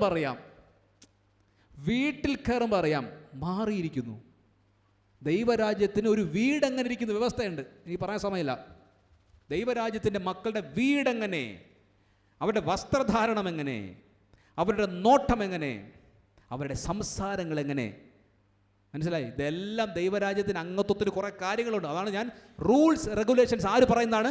സ്വർഗം പറയുന്നതാണ്. ഇത് വിട്ട് ചാടിയാൽ നീ ദൈവരാജ്യത്തിൽ നിന്ന് ഔട്ട്. ഇവിടെ ഈ രാജ്യത്ത് വന്നിട്ട് ഇവിടുത്തെ നിയമങ്ങൾ അനുസരിക്കാതിരിക്കാൻ പറ്റുമോ? അമേരിക്കയിൽ ഇങ്ങനെയൊന്നുമല്ല, ഞങ്ങൾക്ക് സൗകര്യമില്ല ഇവിടെ വന്നിട്ട് എന്ന് പറയാൻ പറ്റും. ഇവിടെ വന്ന് അമേരിക്കൻ സിറ്റിസൺഷിപ്പ് ഇവിടെ വന്ന് പറയാൻ പറ്റും, ഞാൻ അമേരിക്കക്കാരനാണ്, അവിടെ ഉള്ള റൂൾസ് മാത്രം ഞാൻ അനുസരിക്കും, ഇവിടെ ഉള്ളത് അനുസരിക്കുന്നത് എന്ന് പറയാൻ പറ്റുമോ? തൂക്കിയെടുത്ത് ജയിലിടും. ശരിയല്ലേ? ദൈവരാജ്യത്തിൽ അങ്ങനെ ആ റൂൾസ് എനിക്ക് പറ്റത്തില്ല, പൊതുവായേ പറ്റും. പുതിയ ആളായി മാറണം, അപ്പോഴാണ് ഈ പ്രൊട്ടക്ഷൻ കിട്ടുന്നത്. പോട്ടെ, 5 ഫലം കായ്ക്കുന്നവർക്ക് ഈ രാജ്യം കിട്ടും. മത്തായി സുവിശേഷം 2-3 വാക്യങ്ങൾ ഞാൻ പറയാം. മത്തായി സുവിശേഷം 21:43. മത്തായി 21:43. അതുകൊണ്ട് ദൈവരാജ്യം നിങ്ങളുടെ പക്കൽ നിന്ന് എടുത്ത് അതിന്റെ ഫലം കൊടുക്കുന്ന ജാതിക്ക് കൊടുക്കും എന്ന് ഞാൻ നിങ്ങളോട് പറയുന്നു. കേട്ടോ, അതുകൊണ്ട് ഞാൻ ദൈവരാജ്യം നിങ്ങളുടെ പക്കൽ നിന്നെടുത്ത്, എൻ്റെ മുമ്പിലിരിക്കുന്ന നിങ്ങൾക്ക് എനിക്കുള്ള ചലഞ്ചാണിത്. അതായത് നിങ്ങളുടെ കരങ്ങളിൽ എന്ത് തന്നിരിക്കുന്നു? ദൈവരാജ്യം തന്നിരിക്കുന്നു. അതുകൊണ്ടാണല്ലോ നമ്മളിവിടെ വന്നിരിക്കുന്നത്. അപ്പോൾ കേട്ടിരിക്കുന്നതല്ലാതെ ഒരു ബലവുമില്ല. കേട്ടിരിക്കുകയാണ് ഇങ്ങനെ വന്ന്. അങ്ങ് കേൾക്കുന്നു, എന്തൊക്കെ പറയുന്നു, നമ്മളിങ്ങനെ കേട്ടുകൊണ്ടിരിക്കുന്നു, ശരിയെന്ന് പറയുന്നു, ഫലം വരുന്നില്ല. സ്നേഹിക്കണം എന്ന് പറഞ്ഞാൽ സ്നേഹമൊന്നുമില്ല. ക്ഷമിക്കണം 100 വട്ടം പറഞ്ഞു കൊടുത്ത് ആര് പറയുന്നു ഇതൊക്കെ? ഞാനോ? പരിശുദ്ധാത്മാവാണ് സംസാരിക്കുന്നത്. നിങ്ങൾ ഇവിടെ കൊണ്ടുവന്ന് ഇരുത്തിയത് പരിശുദ്ധാത്മാവാണ്. നിങ്ങളോട് വചനം സംസാരിക്കുന്നത് പരിശുദ്ധാത്മാവാണ്. നിങ്ങളുടെ ചെവിക്കകത്ത് ഇങ്ങനെ തരുന്നത് പരിശുദ്ധാത്മാവാണ്. നിങ്ങളുടെ ചങ്കിനകത്ത് തുളച്ച് കയറുന്ന പരിശുദ്ധാത്മാവാണ്, ഞാനല്ല. ഇവിടെ കേൾക്കുന്നൊന്നും നന്നാവുന്നില്ലെന്നേ. ശ്രദ്ധിച്ച് മനസ്സിലാക്കണം. ഈ വചനമൊക്കെ കിട്ടിയിട്ട് ഫലമില്ല, പിന്നെ ചിലപ്പോൾ നിങ്ങൾക്കത് കിട്ടിയെന്ന് വരില്ല. അതാണ് എൻ്റെ അർത്ഥം. മനസ്സിലായി? ഒരു ഘട്ടം കഴിയുമ്പോൾ കിട്ടിയെന്ന് വരത്തില്ലെന്ന അർത്ഥം. എനിക്കറിയത്തില്ല അതിൻ്റെ ഘട്ടം ഏതാണെന്നോ അതൊന്നും എനിക്ക് പറയാനുള്ള അവകാശം എനിക്കില്ല. കർത്താവ് പറഞ്ഞു, മനസ്സിലായോ? ദൈവരാജ്യം നിങ്ങളുടെ പക്കൽ നിന്ന് എടുത്ത് അതിൻ്റെ ഫലം കൊടുക്കുന്ന ജാതിക്ക് കൊടുക്കും. ഒരാളെ ഔട്ടാക്കി മറ്റൊരാളെ നടുവെന്നാണ് അർത്ഥം. ക്രൂവലായി പോയോന്ന് തോന്നും. ഒരാളെ പുറത്താക്കി മറ്റൊരാളെ അവിടെ നടും എന്ന് കർത്താവ് പറയുന്നു. ശൗലിനെ പുറത്താക്കിയിട്ട് ഞാൻ അവനെ തള്ളിയിരിക്കുന്നു എന്നാ പറഞ്ഞേ. ശരിയാണോ? ഞാനവനെ തള്ളിയിരിക്കുന്നു. ദാവീദിനെ ഞാൻ നേടിയിരിക്കുന്നു. ശമൂവേലിനോട് പറയും, നീ ചെന്ന് ദാവീദിനെ അഭിഷേകം ചെയ്യൂ രാജാവായിട്ട്. അയ്യോ, ശൗല് പറഞ്ഞു, അയ്യോ അത് പറ്റത്തില്ല. ശൗല് അറിഞ്ഞ് എന്നെ കൊന്നുകളയും. രാജാവായിട്ട് അയാളെ പറ്റി ശൗല് അപ്പോഴും രാജാവല്ലേ. അപ്പോൾ കർത്താവ് പറഞ്ഞു, ഞാൻ അവനെ തള്ളിയിരിക്കുന്നു. ഞാൻ അതിന് പകരം റീപ്ലേസ് ചെയ്യുന്നു അടുത്ത ആളെ. മനസ്സിലായോ? മാറിപ്പോട്ടെ. ചിലർ തള്ളപ്പെടുമെന്ന് ഇത് കളിയായിട്ട് കാണരുത്. യോഹന്നാൻ സുവിശേഷം 15-ാം അധ്യായത്തിൽ അവിടെ വെട്ടിക്കളയും എന്നൊരു വാക്കുണ്ട്. വെട്ടിക്കളയും. ഇത് കർത്താവ് പറഞ്ഞാണ്. അപ്പോൾ നമ്മളിങ്ങനെ ചുമ്മാ അന്ധമായിട്ട് പറയുന്നത് അറിയാമോ? കർത്താവ് പാപം, സ്നേഹമാണ്, ഒരു കുഴപ്പമില്ല. എത്ര നാൾ തോന്നും പോലെ നടന്നാലും ഒരു കുഴപ്പമില്ല. കഠിന ഹൃദയം, അതിൻ്റെ ശിക്ഷ അനുഭവിക്കേണ്ടി വരും. തള്ളപ്പെടലുണ്ടാവും. അത് കർത്താവ് പറയണം. അങ്ങനെ ഇവിടെ കണ്ടോ, ദൈവരാജ്യത്തിനകത്ത് നിങ്ങളെ അംഗത്വമാക്കാൻ വേണ്ടി പലവട്ടം വിളിച്ചിട്ടും പല ആവർത്തി അനുഭവങ്ങൾ തന്നിട്ടും വേദനകളിലൂടെ എങ്കിലും നിങ്ങൾ അകത്തു വരുമെന്ന് പറഞ്ഞ ചില ശിക്ഷണ നടപടികളിലൂടെ നിങ്ങളെ കൊണ്ടുപോയിട്ടും ചില അത്ഭുതങ്ങളും അടയാളങ്ങൾ നിങ്ങൾക്ക് തന്നിട്ടും എത്രയോ സാധ്യതകൾ മുമ്പിൽ തന്നിട്ടും വചനങ്ങൾ, പ്രഘോഷണങ്ങളും ആരാധനകളും ശുശ്രൂഷകളും തന്നിട്ടും പൂച്ചത്തോടെ തള്ളിക്കളഞ്ഞ നിന്റെ ആ രാജ്യം ഞാൻ എടുത്ത് മറ്റൊരാൾക്ക് കൊടുക്കും. റീപ്ലേസ് ചെയ്യും. ശൗൽ ഔട്ട്, ദാവീദ് ഇൻ. സംഭവിക്കാം. സീരിയസ് ആയിട്ട് കാണൂ. ടൈം വേസ്റ്റ് ചെയ്യരുത്. നാളെ ആവട്ടെ, കുറച്ച് ദിവസം കഴിയട്ടെ, ഈ ലോകം എന്നാൽ പിന്നെ തള്ളിയെന്ന് പറഞ്ഞാൽ അർത്ഥം നീ ലോകത്തിലേക്ക് പൊയ്ക്കോളൂ എന്നാണ്. ചില ആൾക്കാർ മാനസാന്തരപ്പെടില്ല. ശ്രദ്ധിച്ചിട്ടുണ്ടോ? ചില ആൾക്കാർക്ക് മാനസാന്തരപ്പെടാൻ പറ്റത്തില്ല. നമ്മൾ എത്ര ശ്രമിച്ചാലും അയാൾ മാനസാന്തരപ്പെടത്തില്ല. എത്ര തലകുത്തി മറിഞ്ഞാലും പ്രാർത്ഥിച്ചാലും മാനസാന്തരപ്പെടത്തില്ല. ഒക്കെ എക്സ്പീരിയൻസ് ഉണ്ട്. വിട്ടതാ ദൈവം. നീ ഇനി മല്ല് പിടിക്കണ്ട. അങ്ങനെ പറഞ്ഞിട്ടുണ്ട് ചില കേസുകൾ എൻ്റെ അടുത്ത്. പ്രാർത്ഥിക്കണ്ട. സങ്കടം തോന്നിയിട്ടുണ്ട്, സത്യം. അയാൾക്ക് വേണ്ടി പ്രാർത്ഥിക്കണ്ട, വിട്ടിരിക്കുന്നു എന്ന് പറഞ്ഞ കേസുകളുണ്ടെന്ന്. അതുകൊണ്ടാണ് ഈ സീരിയസ് ആയിട്ട് ഞാൻ പറയുന്നത്. പാവമാണ് ദൈവം. രാജാവല്ലേ, ഒരു രാജ്യത്തിൻ്റെ രാജാവല്ലേ, റൂൾസ് റെഗുലേഷൻസ് ഇല്ലേ, ആ റെഗുലേഷൻസ് വിട്ട് എങ്ങനെ ദൈവം പ്രവർത്തിക്കുമെന്ന്. പാവമല്ലേ എന്ന് പറഞ്ഞുകൊണ്ടിരിക്കരുത്. സീരിയസ്. നിങ്ങളെ വിളിച്ച് സ്നേഹത്തോടെ വിളിച്ച് കൊണ്ടുവന്നിട്ട് എല്ലാം തന്നിട്ട് പറയാണ്, ഈ രാജ്യം ഇത്ര ശ്രേഷ്ഠമാണ്, അതുകൊണ്ട് പ്രൊട്ടക്ഷനുണ്ട്, ആവശ്യമുള്ളതെല്ലാം കരുതിയിട്ടുണ്ട്, ഞാൻ ഒരു കുറവില്ല, ഞാൻ കാത്തോളാം, നിൽക്ക്, എൻ്റെ കൂടെ നിൽക്ക്, ഈ രാജ്യത്തെ നിൽക്ക്. പല ആവർത്തി പറഞ്ഞിട്ടും ഫലമില്ല. പിന്നെ പോ പിന്നെ കിടന്ന് ഇവിടെ നിലവിൽ പറഞ്ഞു, തരണേ ഔട്ട്. സൂക്ഷിച്ചോളണം. റോമർക്കെഴുതിയ ലേഖനം 14:17. റോമർ 14:17. ദൈവരാജ്യം ഭക്ഷണവും പാനീയവുമല്ല, നീതിയും സമാധാനവും പരിശുദ്ധാത്മാവിൽ സന്തോഷവും അത്രേ. പരിശുദ്ധാത്മാവിൽ എന്താണ് ദൈവരാജ്യം? ഭക്ഷണവും പാനീയം, തിന്നു കുടിച്ച് ആനന്ദിച്ച് ജീവിക്കുക. ഇതാണ് ഈ ലോകത്തിൻ്റെ തത്വം. അതാണ് നോഹയുടെ കാലഘട്ടത്തെ പോലെ കർത്താവിൻ്റെ വരവിൻ്റെ സമയത്താവും അവർ വിവാഹത്തിന് കൊടുത്തും വിവാഹത്തിന് വാങ്ങിച്ചും തിന്നു കുടിച്ച് പൊളച്ച് സോദോമിൽ നടന്നതുപോലെ അങ്ങ് പൊളച്ച് നടക്കും. പെട്ടെന്ന് സംഭവിക്കും ദൈവരാജ്യം, കർത്താവിൻ്റെ വരവ് എന്ന് കർത്താവ് പറഞ്ഞു. ഒരു കാരണവശാലും നിങ്ങൾ വിശ്വസിച്ചോ, ഈ ലോകത്തിൽ നിങ്ങൾ എന്ത് തിന്നും കുടിച്ച് മറമതിച്ച് നടക്കാനല്ല ദൈവരാജ്യത്തിൻ്റെ വ്യവസ്ഥ. പക്ഷെ അത് നിങ്ങൾക്ക് ആവശ്യമുള്ളത് കർത്താവ് കരുതും. നമ്മളത് പറഞ്ഞു അല്ലേ, എന്ത് കുടിക്കും എന്ത് തിന്നും അതിനെക്കുറിച്ച് വിചാരപ്പെടണ്ട. അത് നിങ്ങളെ പട്ടിണിയില്ലാതെ കർത്താവ് നടത്തിക്കൊള്ളും കേട്ടോ, ടെൻഷൻ അടിക്കണ്ട. പക്ഷെ അതിനു വേണ്ടി ശ്രദ്ധിച്ചേ, തിന്നണം. കുറേ കൂടി വെറൈറ്റി എവിടെ നിന്ന് തിന്നാം, കുറേ കൂടി ടേസ്റ്റ് ഉള്ളത് എവിടെ പോയി തിന്നാം. ഇന്ന് രാത്രി അവിടെ നിന്ന് തിന്നിട്ട് നാളെ രാത്രി അതിൻ്റെ അപ്പുറത്ത് പോയി തിന്നാം. കോഴിയുടെ വെറൈറ്റീസ് ഇത്ര ആയുള്ളൂ, ഇനിയും കുറേ വെറൈറ്റീസ് ഉണ്ട്, എല്ലാം കൂടെ തീർക്കാം. തിന്നു കുടിച്ച് നടക്കുന്നവൻ ദൈവരാജ്യത്തിന് അംഗമാകില്ല. ഉറപ്പാണ്. തീറ്റിക്കും കുടിക്കുമാണ് ഒന്നാം സ്ഥാനം. You are out. ഒരു കണ്ടീഷനുമില്ല, ഇത് ഉറപ്പാണ്. നിന്റെ മോഹം ഫുഡിലാണോ? പുറത്താണ്. എവിടെയാ ശ്രദ്ധ? ഭക്ഷണവും പാനീയമല്ല, ഈ ലോകത്തിൻ്റെ കാഴ്ചപ്പാടുകളിലേക്ക്. നിൻ്റെ മോഹം നാക്കിലാണോ? നിൻ്റെ മോഹം നാക്കിൽ ക്രൂസിഫൈ ചെയ്യൂ. നാവിനെ ക്രൂസിഫൈ ചെയ്യൂ. കർത്താവ് ചില സമയത്തൊക്കെ നമുക്ക് ഫാസ്റ്റിംഗ് എടുക്കാൻ തുടക്കത്തിലൊക്കെ എനിക്ക് ഈ പ്രഷർ കിട്ടുമ്പോൾ ഏറ്റവും വലിയ ബുദ്ധിമുട്ട് എന്താണ്? ഭക്ഷണമാണ്. 1 മണിക്കൂർ ഇപ്പം മോർണിംഗ് ബ്രേക്ക്ഫാസ്റ്റ് നമ്മൾ സ്കിപ്പ് ചെയ്തിട്ട് പ്രാർത്ഥിക്കുന്ന സമയത്ത് നോർമൽ 8 മണിക്കോ 8:30 9 മണിക്കോ നമ്മൾ ബ്രേക്ക്ഫാസ്റ്റ് കഴിച്ചുകൊണ്ടിരുന്ന ഒരാൾ കഴിക്കുന്നില്ല. അപ്പോൾ 10 മണിയായി 11 മണിയൊക്കെ ആകുമ്പം ഇങ്ങനെ കത്തി വരും അകത്തുനിന്ന്. കഴിക്കാനുള്ള ആ ടെൻഡൻസി ഇങ്ങനെ വന്നുകൊണ്ടിരിക്കും. 12 മണിയാകുമ്പം ഭയങ്കര ബുദ്ധിമുട്ടാണ്. 1 മണിയാകുമ്പോൾ നമ്മൾ ആദ്യമൊക്കെ ഞാൻ 1 മണി വരെയാണ് എൻ്റെ ഫാസ്റ്റിംഗ് ആദ്യമൊക്കെ. അത്രയും 1 മണി ആവുന്ന ഓടും. സമയം അറിയാം. എൻ്റെ അടുത്ത് എപ്പോഴും ചോദിക്കും, എന്തോന്ന് ഫാസ്റ്റിംഗ്? എങ്ങനെ ചോദിക്കുക, എന്തോന്ന് ഫാസ്റ്റിംഗ്? ഇത്ര ആഗ്രഹമാണ് ഇതിൻ്റെ. പെട്ടെന്ന് എടുക്ക് ഇങ്ങനെ നിൽക്കും ഞാൻ. നമ്മൾ കിടക്കാണ്. ഭക്ഷണത്തോടുള്ള കണക്ഷൻ വിട്ടില്ല കുറേ നാൾ. പിന്നെ ഈ 1 മണി ഫാസ്റ്റിംഗ് തള്ളി കർത്താവ് ഇങ്ങനെ, എനിക്ക് ഇഷ്ടമല്ല, സത്യമായിട്ട് ഇഷ്ടമല്ല. പക്ഷേ കർത്താവ് പറയുമ്പോൾ അനുസരിച്ച് അവസാനം അവസാനം ഈ 1 മണിയാവുമ്പോൾ ഞാൻ ശാന്തനായി തുടങ്ങി. കുഴപ്പമില്ല. അപ്പോൾ കർത്താവ് പറഞ്ഞു, എന്നാൽ പിന്നെ 3 മണിയാക്ക് എന്ന് പറയുമ്പോൾ ഈ 3 ആവാനുള്ള പിന്നെ ഈ 3 മണി എന്ന് പറയുമ്പോൾ ആ 3 ആവുന്നവരെ പിന്നെ അങ്ങോട്ട് പാടണം. 1 മണിനെ പിടിച്ച് നിൽക്കാറായി ഞാൻ. പിന്നെ അങ്ങോട്ട് 2 ആകുമ്പോൾ പിടിത്തണം. വീണ്ടും 1 മണിക്കൂറുണ്ടല്ലോ 3. ആ 1 മണിക്കൂർ എന്തൊരു ഭാരമെന്നറിയാമോ? 3 ആയി കിട്ടാൻ. അപ്പോൾ 2 മണി പ്രാർത്ഥന വീണ്ടും 2:05 ആയുള്ളൂ. വീണ്ടും പ്രാർത്ഥന 2:10 ആയുള്ളൂ. അവിടെ 5 മിനിറ്റ് ആയുള്ളൂ. ഇത്ര ദിവസം ഞാൻ ഭാരപ്പെട്ടിട്ടുണ്ടെന്നറിയാമോ? 5 മിനിറ്റ് ആയുള്ളൂ കർത്താവ് ഇത്രയും പ്രാർത്ഥിച്ചിട്ട്. കാരണം എന്തറിയാമോ? നമ്മുടെ ജഡം ഇങ്ങനെ നിൽക്കുന്നതുകൊണ്ടാണ്. ആത്മാവിലല്ല കണക്ഷൻ, മറിച്ച് എന്താണ്? ഭക്ഷണത്തിൽ കണക്ഷൻ കിടക്കുന്നതുകൊണ്ടാണ്, വയറിൽ കിടക്കുന്നതുകൊണ്ടാണ് ഈ പ്രശ്നം കിടക്കുന്നത്. അപ്പോൾ 3 ആകുമ്പോൾ ഓടും. 3 ആയി കിട്ടി. 3 എന്നൊക്കെ പറഞ്ഞാൽ എനിക്കറിയാം ഷാർപ്പ് ടൈമാണോ ഞാൻ പോയെന്ന് എനിക്കറിയാം. അങ്ങനെ ആദ്യമൊക്കെ അങ്ങനെ 3 മണി. പിന്നെ സ്റ്റെപ്പ് ബൈ സ്റ്റെപ്പ് 3 മണി എനിക്ക് ഈസിയായി. എൻ്റെ ശരീരം അഡ്ജസ്റ്റായി, കുഴപ്പമില്ല. അപ്പോൾ കർത്താവ് പറഞ്ഞു 6 മണിയാക്കും. ഇത് ഞാൻ വിചാരിച്ച് കർത്താവ് എനിക്ക് എന്ന് 3 മണി തരുമെന്നാണ് ഞാൻ വെച്ചത്. 3 കുഴപ്പമില്ല, ഈസിയാണ്. 6 ആക്കിയപ്പം ഇതേ പ്രോസസ്സ്, ഇതേപോലെ കടന്നു പോകുന്നു പ്രയാസം. കർത്താവ് ആദ്യം നമ്മളെ തകർക്കുന്നത് ഭക്ഷണത്തിൽ. മനസ്സിലായോ? നമ്മളെ ജഡമോഹങ്ങളെ കംപ്ലീറ്റ് ക്രൂസിഫൈ ചെയ്താണ് എന്നെ എടുത്ത് എവിടെ വയ്ക്കുന്നത്? ദൈവരാജ്യത്തിലെ ഒരു പെർഫെക്റ്റ് സണ്ണാക്കുന്നത്. ആരാ ചെയ്യുന്നത്?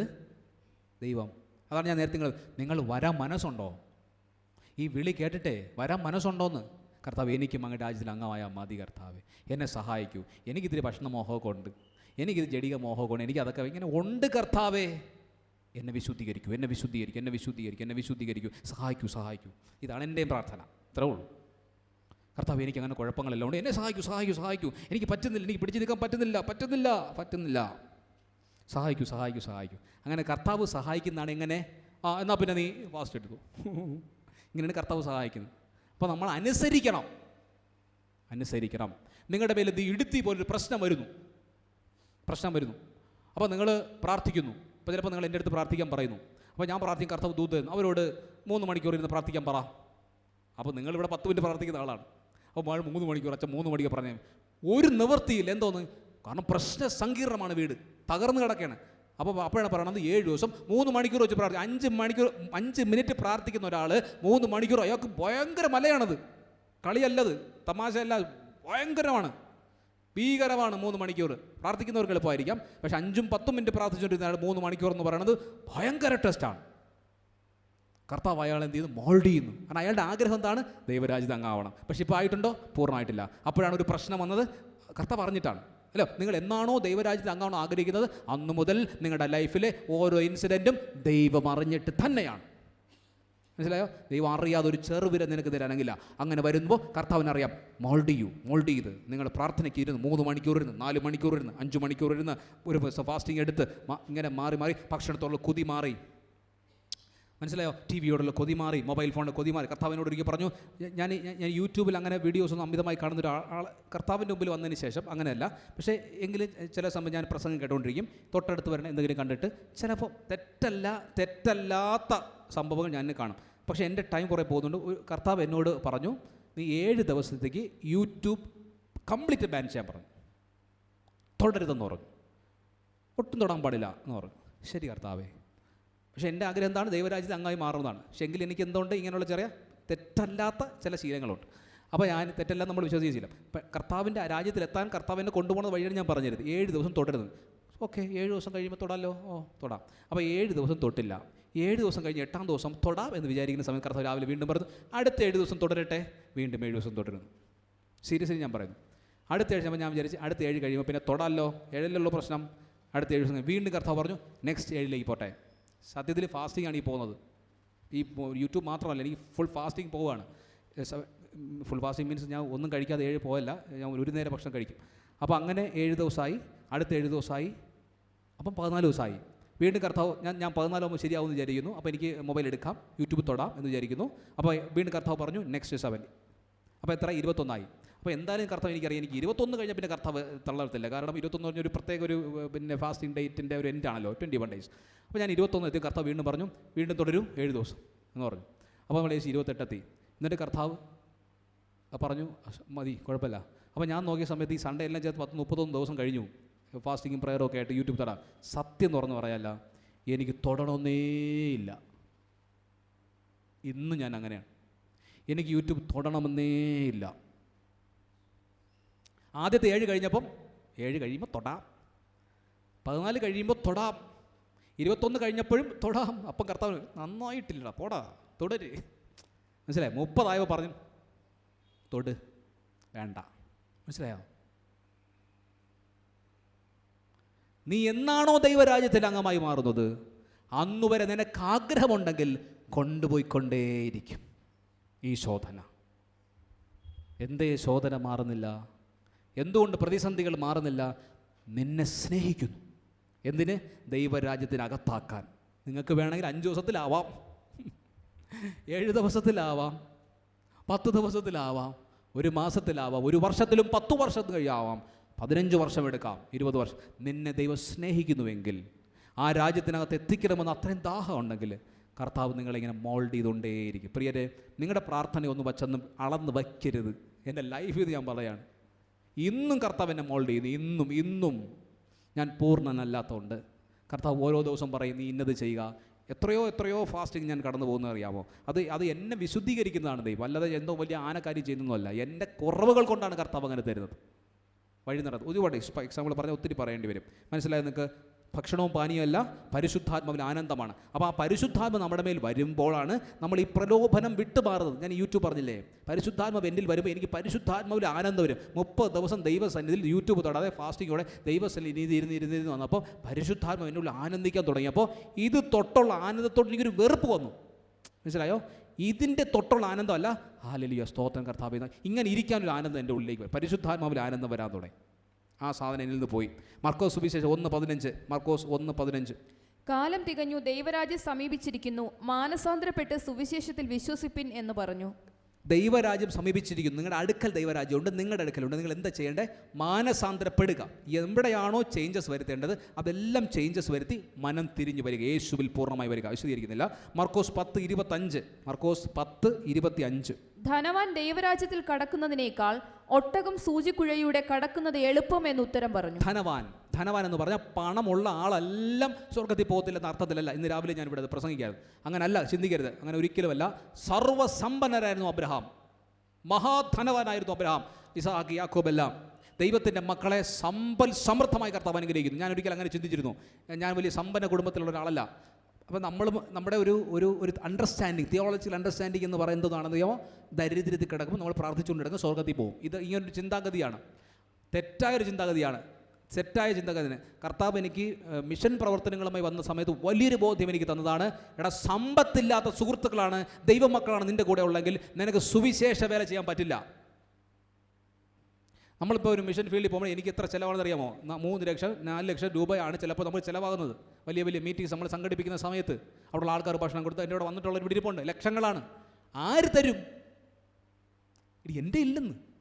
ആര് തരും? സമ്പന്നരായ ദൈവമക്കളാണ് തരുന്നത്. ഇതെല്ലാം പൈസ ഉള്ളവരാണ് ഇത് തരുന്നത്. പൈസ ഇല്ലാത്ത ആർക്ക് തരാൻ പറ്റും? കർത്താവ് സമ്പന്നത തരുന്നു. മനസ്സിലാവും? കർത്താവ് സമ്പന്നത തരുന്നു. ഒരിക്കലും നിങ്ങൾ ദാരിദ്ര്യത്തിൽ വിശ്വസിക്കരുത്. അത് തെറ്റായ പഠനമാണ്.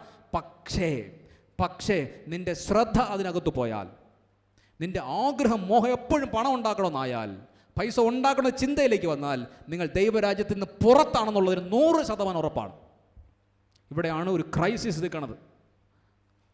സ്വർഗം പണം നിങ്ങളുടെ കയ്യിൽ ഏൽപ്പിക്കും. നിങ്ങളെ മാന്യമര്യാദയ്ക്ക് ജീവിച്ചാൽ മതി.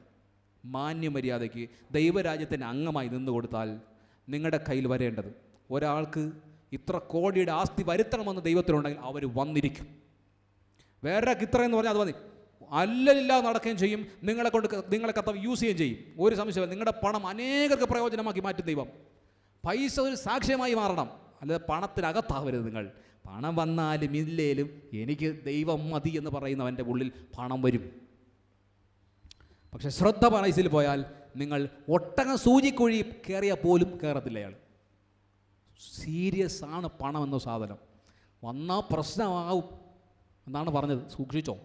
പൈസ കൂടുതലുള്ളവർ സൂക്ഷിക്കണം, കൂടുതൽ സൂക്ഷിക്കണം. കാരണം വലിയ കുഴപ്പമൊന്നുമില്ലല്ലോ, ജീവിച്ച് പോകാമല്ലോ എന്നാവുമ്പോൾ അയാൾ എന്ത് ചെയ്യും? ദൈവരാജ്യത്തിന് പുറത്തു പോകാൻ ചാൻസ് കൂടുതലാണ്.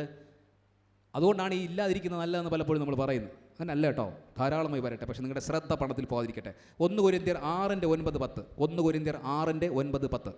അന്യായം ചെയ്യുന്നവർ ദൈവരാജ്യം അവകാശമാക്കുകയില്ല എന്ന് അറിയുന്നില്ലയോ? ശ്രദ്ധിച്ച് കേൾക്കണേ. തുടർന്നുള്ളത്, നിങ്ങളെ തന്നെ വഞ്ചിക്കാതിരിപ്പിൻ.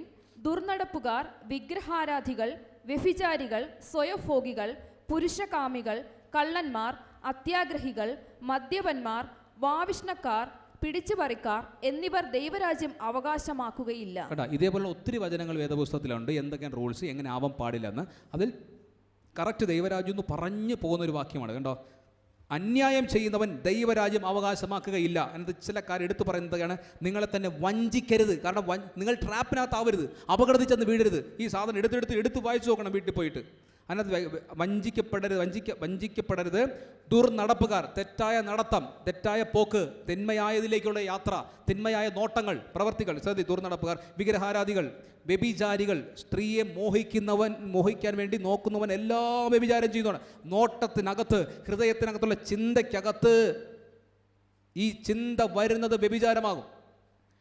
ഇത് സീരിയസ് ആയിട്ട് എടുക്കണം. ഇങ്ങനെയുള്ള സംഭവങ്ങളൊക്കെ ഉടൻ മാപ്പ് പറഞ്ഞ് കർത്താവിനെ വിശുദ്ധീകരിക്കണേ എന്ന് പ്രാർത്ഥിക്കണം. ഞാൻ നേരത്തെ പറഞ്ഞല്ലോ, വിശുദ്ധരല്ല ആരും.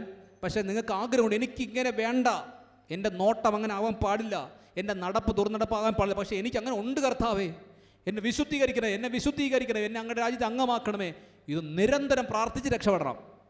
അല്ലാതെ എനിക്കിങ്ങനെയൊക്കെ പറ്റൂ, എനിക്കിതൊക്കെ ഇതിൽ വേണം, ഇങ്ങനെയൊക്കെ വേണം, ഇങ്ങനെയൊക്കെ നോക്കണം, ഇങ്ങനെയാണെങ്കിൽ നീ പുറത്താണ് ദൈവരാജ്യം. പക്ഷേ എന്നെ ശുദ്ധീകരിക്കൂ കർത്താവേ.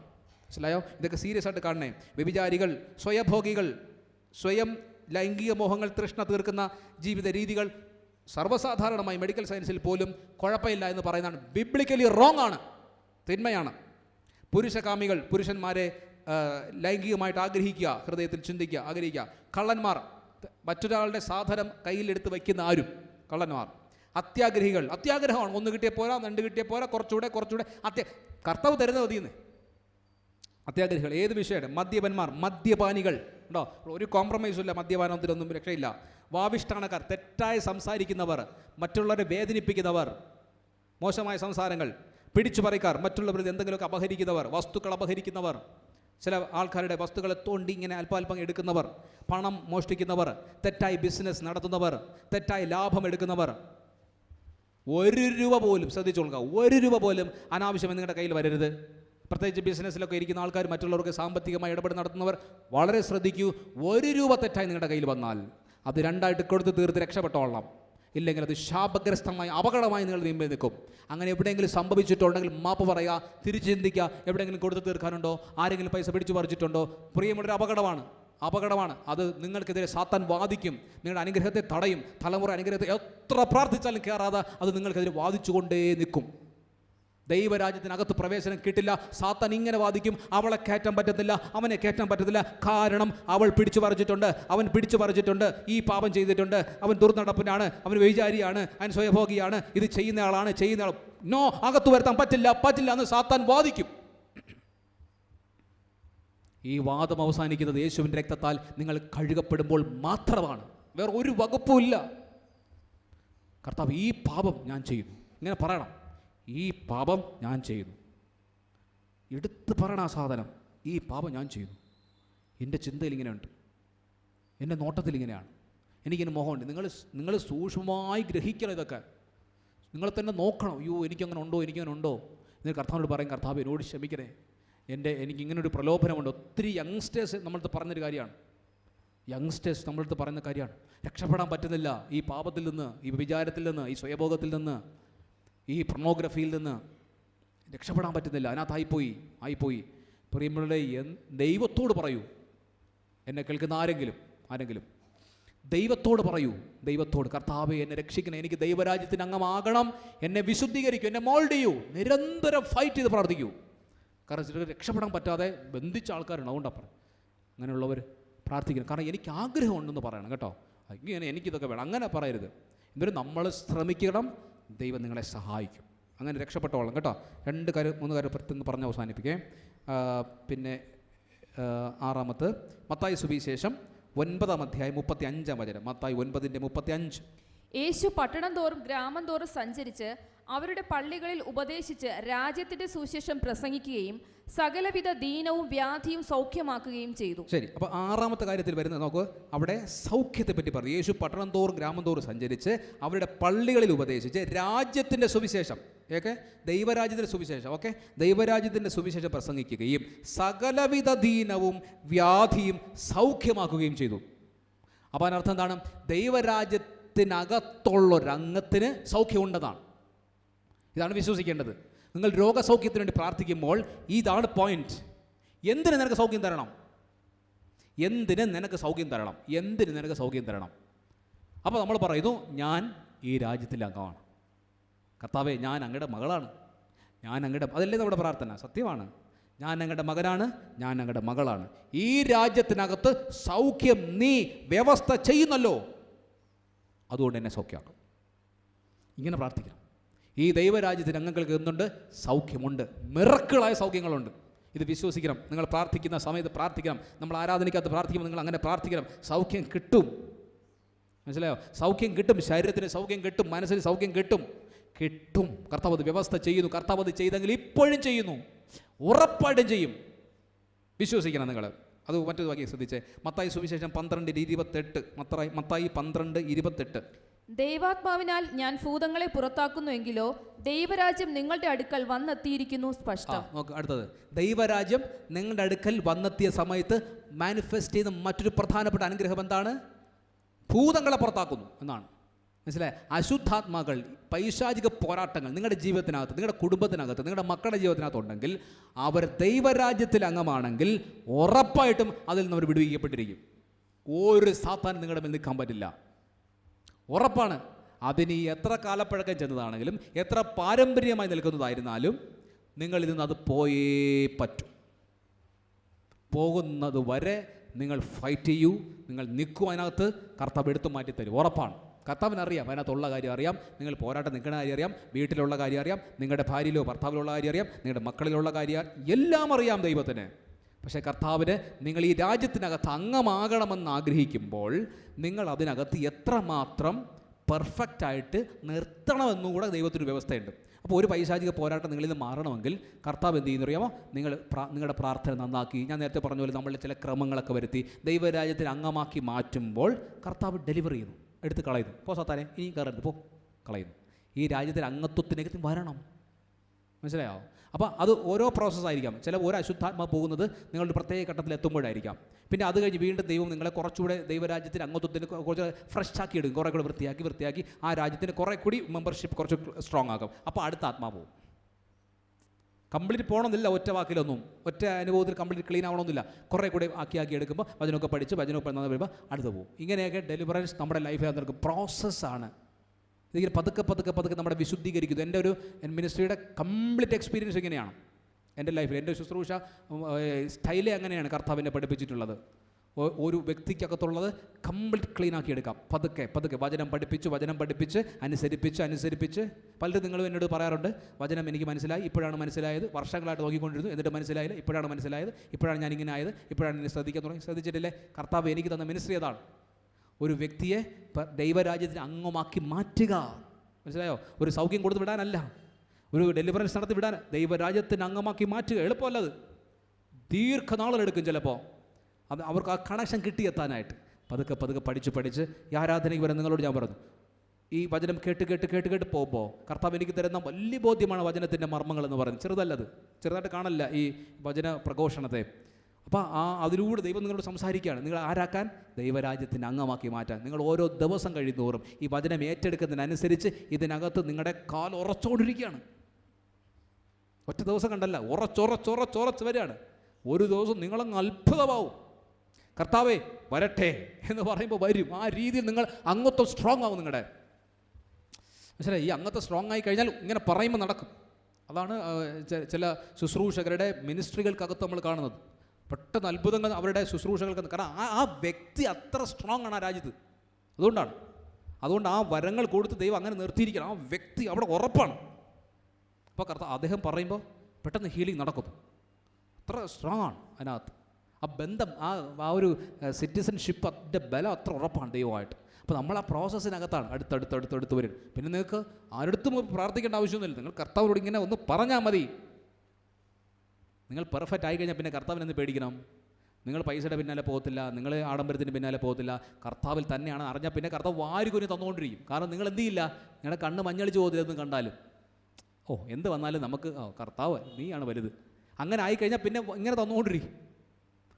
പിന്നെ നിങ്ങൾ ആ നാട്ടുകാർ കൊടുത്തുകൊണ്ടിരിക്കും. ഇതിനെക്കുറിച്ചൊരു അതാണ് എൻ്റെ സംഭവം. നമ്മുടെ മൈൻഡ് സെറ്റ് ക്ലീൻ ആവും. ഓക്കെ, മനസ്സിലായെന്ന് നിങ്ങൾക്കത്? നമുക്ക് പെട്ടെന്ന് പോകാം. ഭൂതങ്ങളെ കർത്താവ് പുറത്താകും കേട്ടോ, ദൈവരാജ്യ തങ്ങളുടെ ഇടയിൽ. 2 കാര്യം കൂടെ. മത്തായി സുവിശേഷം 6:9. മത്തായി 6:9. നിങ്ങൾ ഇവണ്ണം പ്രാർത്ഥിപ്പിൻ: സ്വർഗസ്ഥനായ ഞങ്ങളുടെ പിതാവേ, നിന്റെ നാമം വിശുദ്ധീകരിക്കപ്പെടണമേ, നിന്റെ രാജ്യം വരയണമേ. ശരി, പ്രാർത്ഥന. 7ാമത്തെ കാര്യമെന്ന് വെച്ചാൽ ദൈവരാജ്യത്തിന് വേണ്ടി പ്രാർത്ഥിക്കണം എന്നുള്ളതാണ്. അതായത് കർത്താവ് പറയുന്ന പ്രാർത്ഥനയിലെ വളരെ പ്രധാനപ്പെട്ട പോയിന്റ് എന്താണ്? നിങ്ങൾ ഇവണ്ണം പ്രാർത്ഥിപ്പിൻ: സ്വർഗസ്ഥനായ ഞങ്ങളുടെ പിതാവേ, നിന്റെ നാമം വിശുദ്ധീകരിക്കപ്പെടണമേ, നിന്റെ രാജ്യം വരയണമേ, നിന്റെ രാജ്യം വരയണമേ. ഇത് കേട്ടോ, ഞാൻ എടുത്ത് പറയുന്നത് എന്തുകൊണ്ടാണ്? നിങ്ങളുടെ ചങ്കിൽ എഴുതാനാണ്. നിന്റെ രാജ്യം വരണമേ, നിന്റെ രാജ്യം എവിടെ? നിങ്ങളുടെ വീടിന് വേണ്ടി പ്രാർത്ഥിക്കുമ്പോൾ നിങ്ങൾ പ്രാർത്ഥിക്കണം, കർത്താവേ നിന്റെ രാജ്യം എൻ്റെ വീട്ടിൽ വരണമേ, നിന്റെ രാജ്യം എൻ്റെ വീട്ടിൽ വരണമേ, നിന്റെ രാജ്യം എൻ്റെ മകനിൽ വരണമേ, നിന്റെ രാജ്യത്തിനംഗമായി എന്നെ മാറ്റണമേ, നിന്റെ രാജ്യം എൻ്റെ പള്ളിയിൽ വരണമേ, നിന്റെ രാജ്യം എൻ്റെ സൊസൈറ്റിയിൽ വരണമേ, നിന്റെ രാജ്യം ഈ സമൂഹത്തിൽ വരണമേ, ഞാൻ ജോലി ചെയ്യുന്ന സ്ഥലത്ത് നിന്റെ രാജ്യം വരണമേ. മനസ്സിലായോ? ഇത് പ്രാർത്ഥിക്കാനാണ് കർത്താവ് പറഞ്ഞത്. നമ്മളിവിടെ ചക്കയെ മാങ്ങി പ്രാർത്ഥിച്ചുകൊണ്ടിരിക്കുകയാണ്. ഈ സാധനം വന്നാൽ മതിയെന്ന്. മനസ്സിലായോ? ഈ സാധനം മാത്രം നിങ്ങളെ വീട്ടിൽ വന്നാൽ മതി. ദൈവരാജ്യം കംപ്ലീറ്റ് സാധനം അതിനകത്ത് കിടക്കല്ലേ? കംപ്ലീറ്റ് സാധനം. സൗഖ്യം കിടക്കുന്നു, ഭൂതങ്ങളിൽ നിന്ന് പുറത്താക്കൽ കിടക്കുന്നു, നിങ്ങൾക്ക് പ്രൊട്ടക്ഷൻ കിടക്കുന്നു, നിങ്ങൾക്ക് ഉണ്ണാനും ഉടുക്കാനും എല്ലാം എന്താ ഇല്ലാത്തതിനകത്ത്. അപ്പോൾ അത് വന്നാൽ പോരെ നിങ്ങൾക്ക്. അപ്പോൾ നമ്മളിവിടെ ഇരുന്നുകൊണ്ട് കർത്താവ് ഈ പൈസ തരണേ, ഈ ആരോഗ്യം തരണം, ഇങ്ങനെ ഓരോ തുള്ളിപ്പറങ്ങി പറഞ്ഞുകൊണ്ടിരിക്കുകയാണ്. അവിടെ ഇത് ഇവിടെ കംപ്ലീറ്റ് രാജ്യത്തെ എടുക്കാൻ. മനസ്സിലായോ? മൊത്തം രാജ്യത്തെ നിൻ്റെ വീട്ടിനകത്ത് കൊണ്ടുവരാൻ പറഞ്ഞാൽ സകല സാധനങ്ങൾ വീട്ടിനകത്ത് വരുമെന്നാണ് അർത്ഥം. പിന്നെ നിങ്ങൾക്ക് കിടന്ന് ജൽപ്പനം ചെയ്യണ്ട, ബഹളം വയ്ക്കണ്ട, എടുത്തിങ്ങനെ ഉപയോഗിച്ചാൽ പോരെ. മനസ്സിലാവും? നിങ്ങൾ എടുത്താൽ പോരെ. ആ സാധനം അവിടെ ഇരിക്കില്ലേ വീട്ടിനകത്തെല്ലാം, നിങ്ങൾക്ക് എടുത്താൽ പോരെ. അവിടെ തരണേ തരണേ തരണേ. കർത്താവ് പറഞ്ഞു എന്താണ്? രാജ്യം വരാൻ വേണ്ടി പ്രാർത്ഥിക്കും. അപ്പോൾ കാര്യം ഈസിയാവും. അപ്പോൾ ഓരോ സാധനത്തിന് വേണ്ടി കിടന്ന് വിളിക്കണ്ട, എല്ലാം ഇങ്ങ് വരും, ഒരുമിച്ച് പാക്കേജായിട്ട് ഇങ്ങ് പോരും.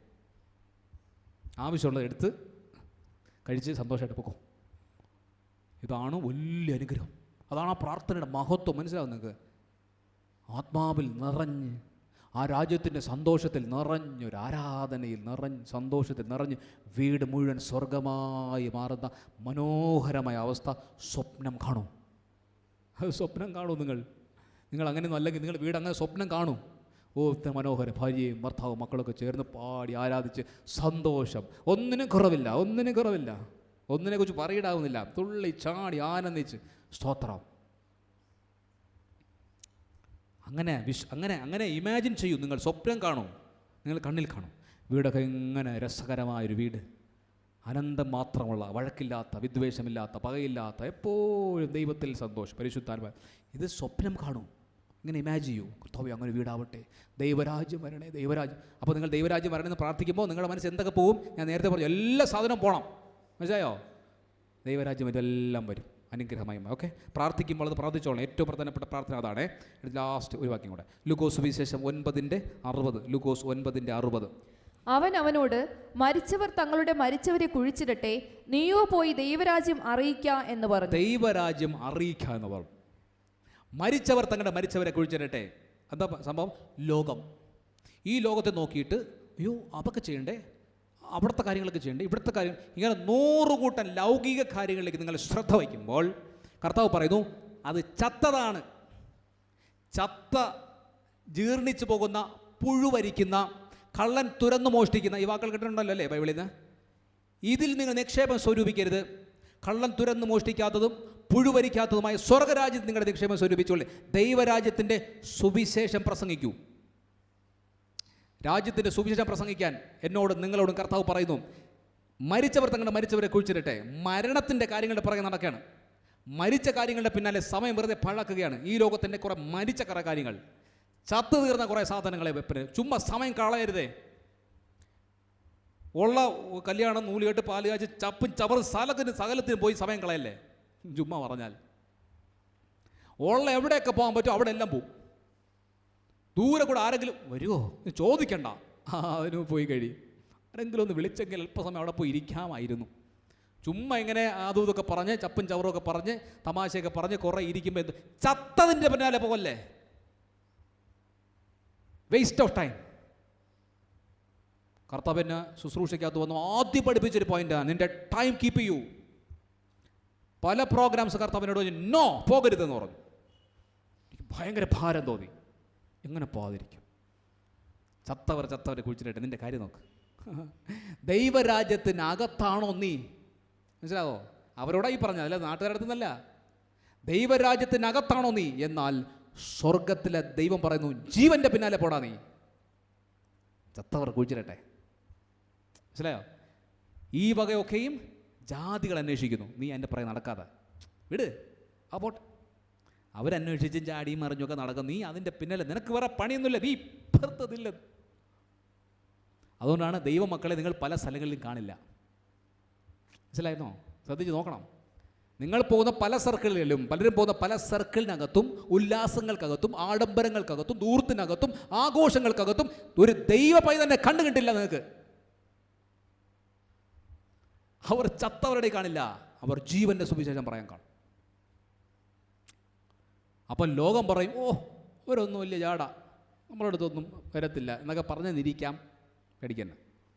പേടിക്കണ്ട. സൂക്ഷിച്ച് അനലൈസ് ചെയ്യണം. പോകുന്ന സ്ഥലങ്ങൾ, നിങ്ങൾ ഇടപെടുന്ന മേഖലകൾ യൂസാണോ, ശരിക്കും ആവശ്യമുണ്ടോ, എത്ര സമയം. ശ്രദ്ധിച്ചു, ലോകത്ത് ജീവിക്കുമ്പോൾ സീരിയസ് ആയിട്ട് കാണേണ്ട കാര്യങ്ങൾ. ഇവനൊരു കല്യാണ ഫംഗ്ഷന് പോയാൽ അത് ആരുടെ കല്യാണമാണ്, അപ്പോൾ എനിക്ക് എത്രമാത്രം വേണ്ടപ്പെട്ടതാണ്, എത്ര സമയം, എപ്പോൾ, എത്ര മണിവരെ, സൂക്ഷിച്ച് ജീവിക്കണം. അതാണ് ദൈവ പൈതലിൻ്റെ പ്രത്യേകത, കമ്മിറ്റ്മെൻറ്റ്. ദൈവത്തിൻ്റെ സന്നിധി നിങ്ങളുടെ ടൈം പ്രഷ്യസ് ആണ്, കണക്ക് കൊടുക്കേണ്ടി വരും. അവിടെ പോയി കുറേ നേരം അങ്ങോട്ടിരുന്ന് ഇങ്ങോട്ടിരുന്ന് അവർ പറഞ്ഞ് കേട്ട്, എന്നാൽ പിന്നെ ഇപ്പുറത്ത് അവർ പറഞ്ഞ് കേൾക്കാം, അത് ഇപ്പുറത്ത് ഇവർ പറഞ്ഞ് കേൾക്കാം, ഈ ഗ്രൂപ്പിൻ്റെ കൂടെ കൂടി, അതിൻ്റെ അപ്പുറത്ത് ആ ഗ്രൂപ്പിന് കൂടി, ഇവിടെ കൂടെ കൂടി, അവരെ നുണവായിട്ട് ഇവിടെ പറഞ്ഞ്, ഇവിടുത്തെ നുണ അവിടെ പറഞ്ഞ്. എന്ത് രസമല്ലേ? ഒരു ദൈവരാജ്യത്തിൻ്റെ പൈതലിന് ചത്ത സുവിശേഷത്തിൽ വിശ്വാസം വരാൻ പാടില്ല. ചത്തവരെ കുഴിച്ചിട്ടെ, നുണയും പരദൂഷണവും കുണ്ടണിയൊക്കെ അവർ പറഞ്ഞുകൊണ്ടിരിക്കട്ടെ.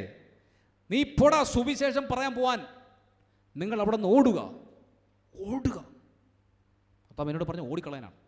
സീരിയസ്ലി എന്നോട് പറഞ്ഞ് ഓടുക എന്നാണ്. വിട്ടോടുക, വന്ന് എൻ്റെ മുമ്പിൽ ഇരിക്കുക, അന്വേഷിക്കുക, സമയമില്ല എന്നോട് പറഞ്ഞു. എനിക്ക് ഇറിറ്റേഷൻ തോന്നിയിട്ടുണ്ട് കർത്താവ് എന്നെ ഇത് പഠിപ്പിക്കുമ്പോൾ. അവിടെ നിന്ന് വിട്ടുവാ, ഇവിടെ നിന്ന് വിട്ടുവാ, അവിടെ നിന്ന് വിട്ടുവാ. ടൈം കളയല്ലേ, അങ്ങനെ സംസാരിച്ച് കളയല്ലേ, സമയം 1 മിനിറ്റ് കളയല്ലേ, വെറുതെ വെറും വാക്ക് പറയല്ലേ, പാഴ് വാക്ക് പറഞ്ഞുകൊണ്ടിരിക്കല്ലേ.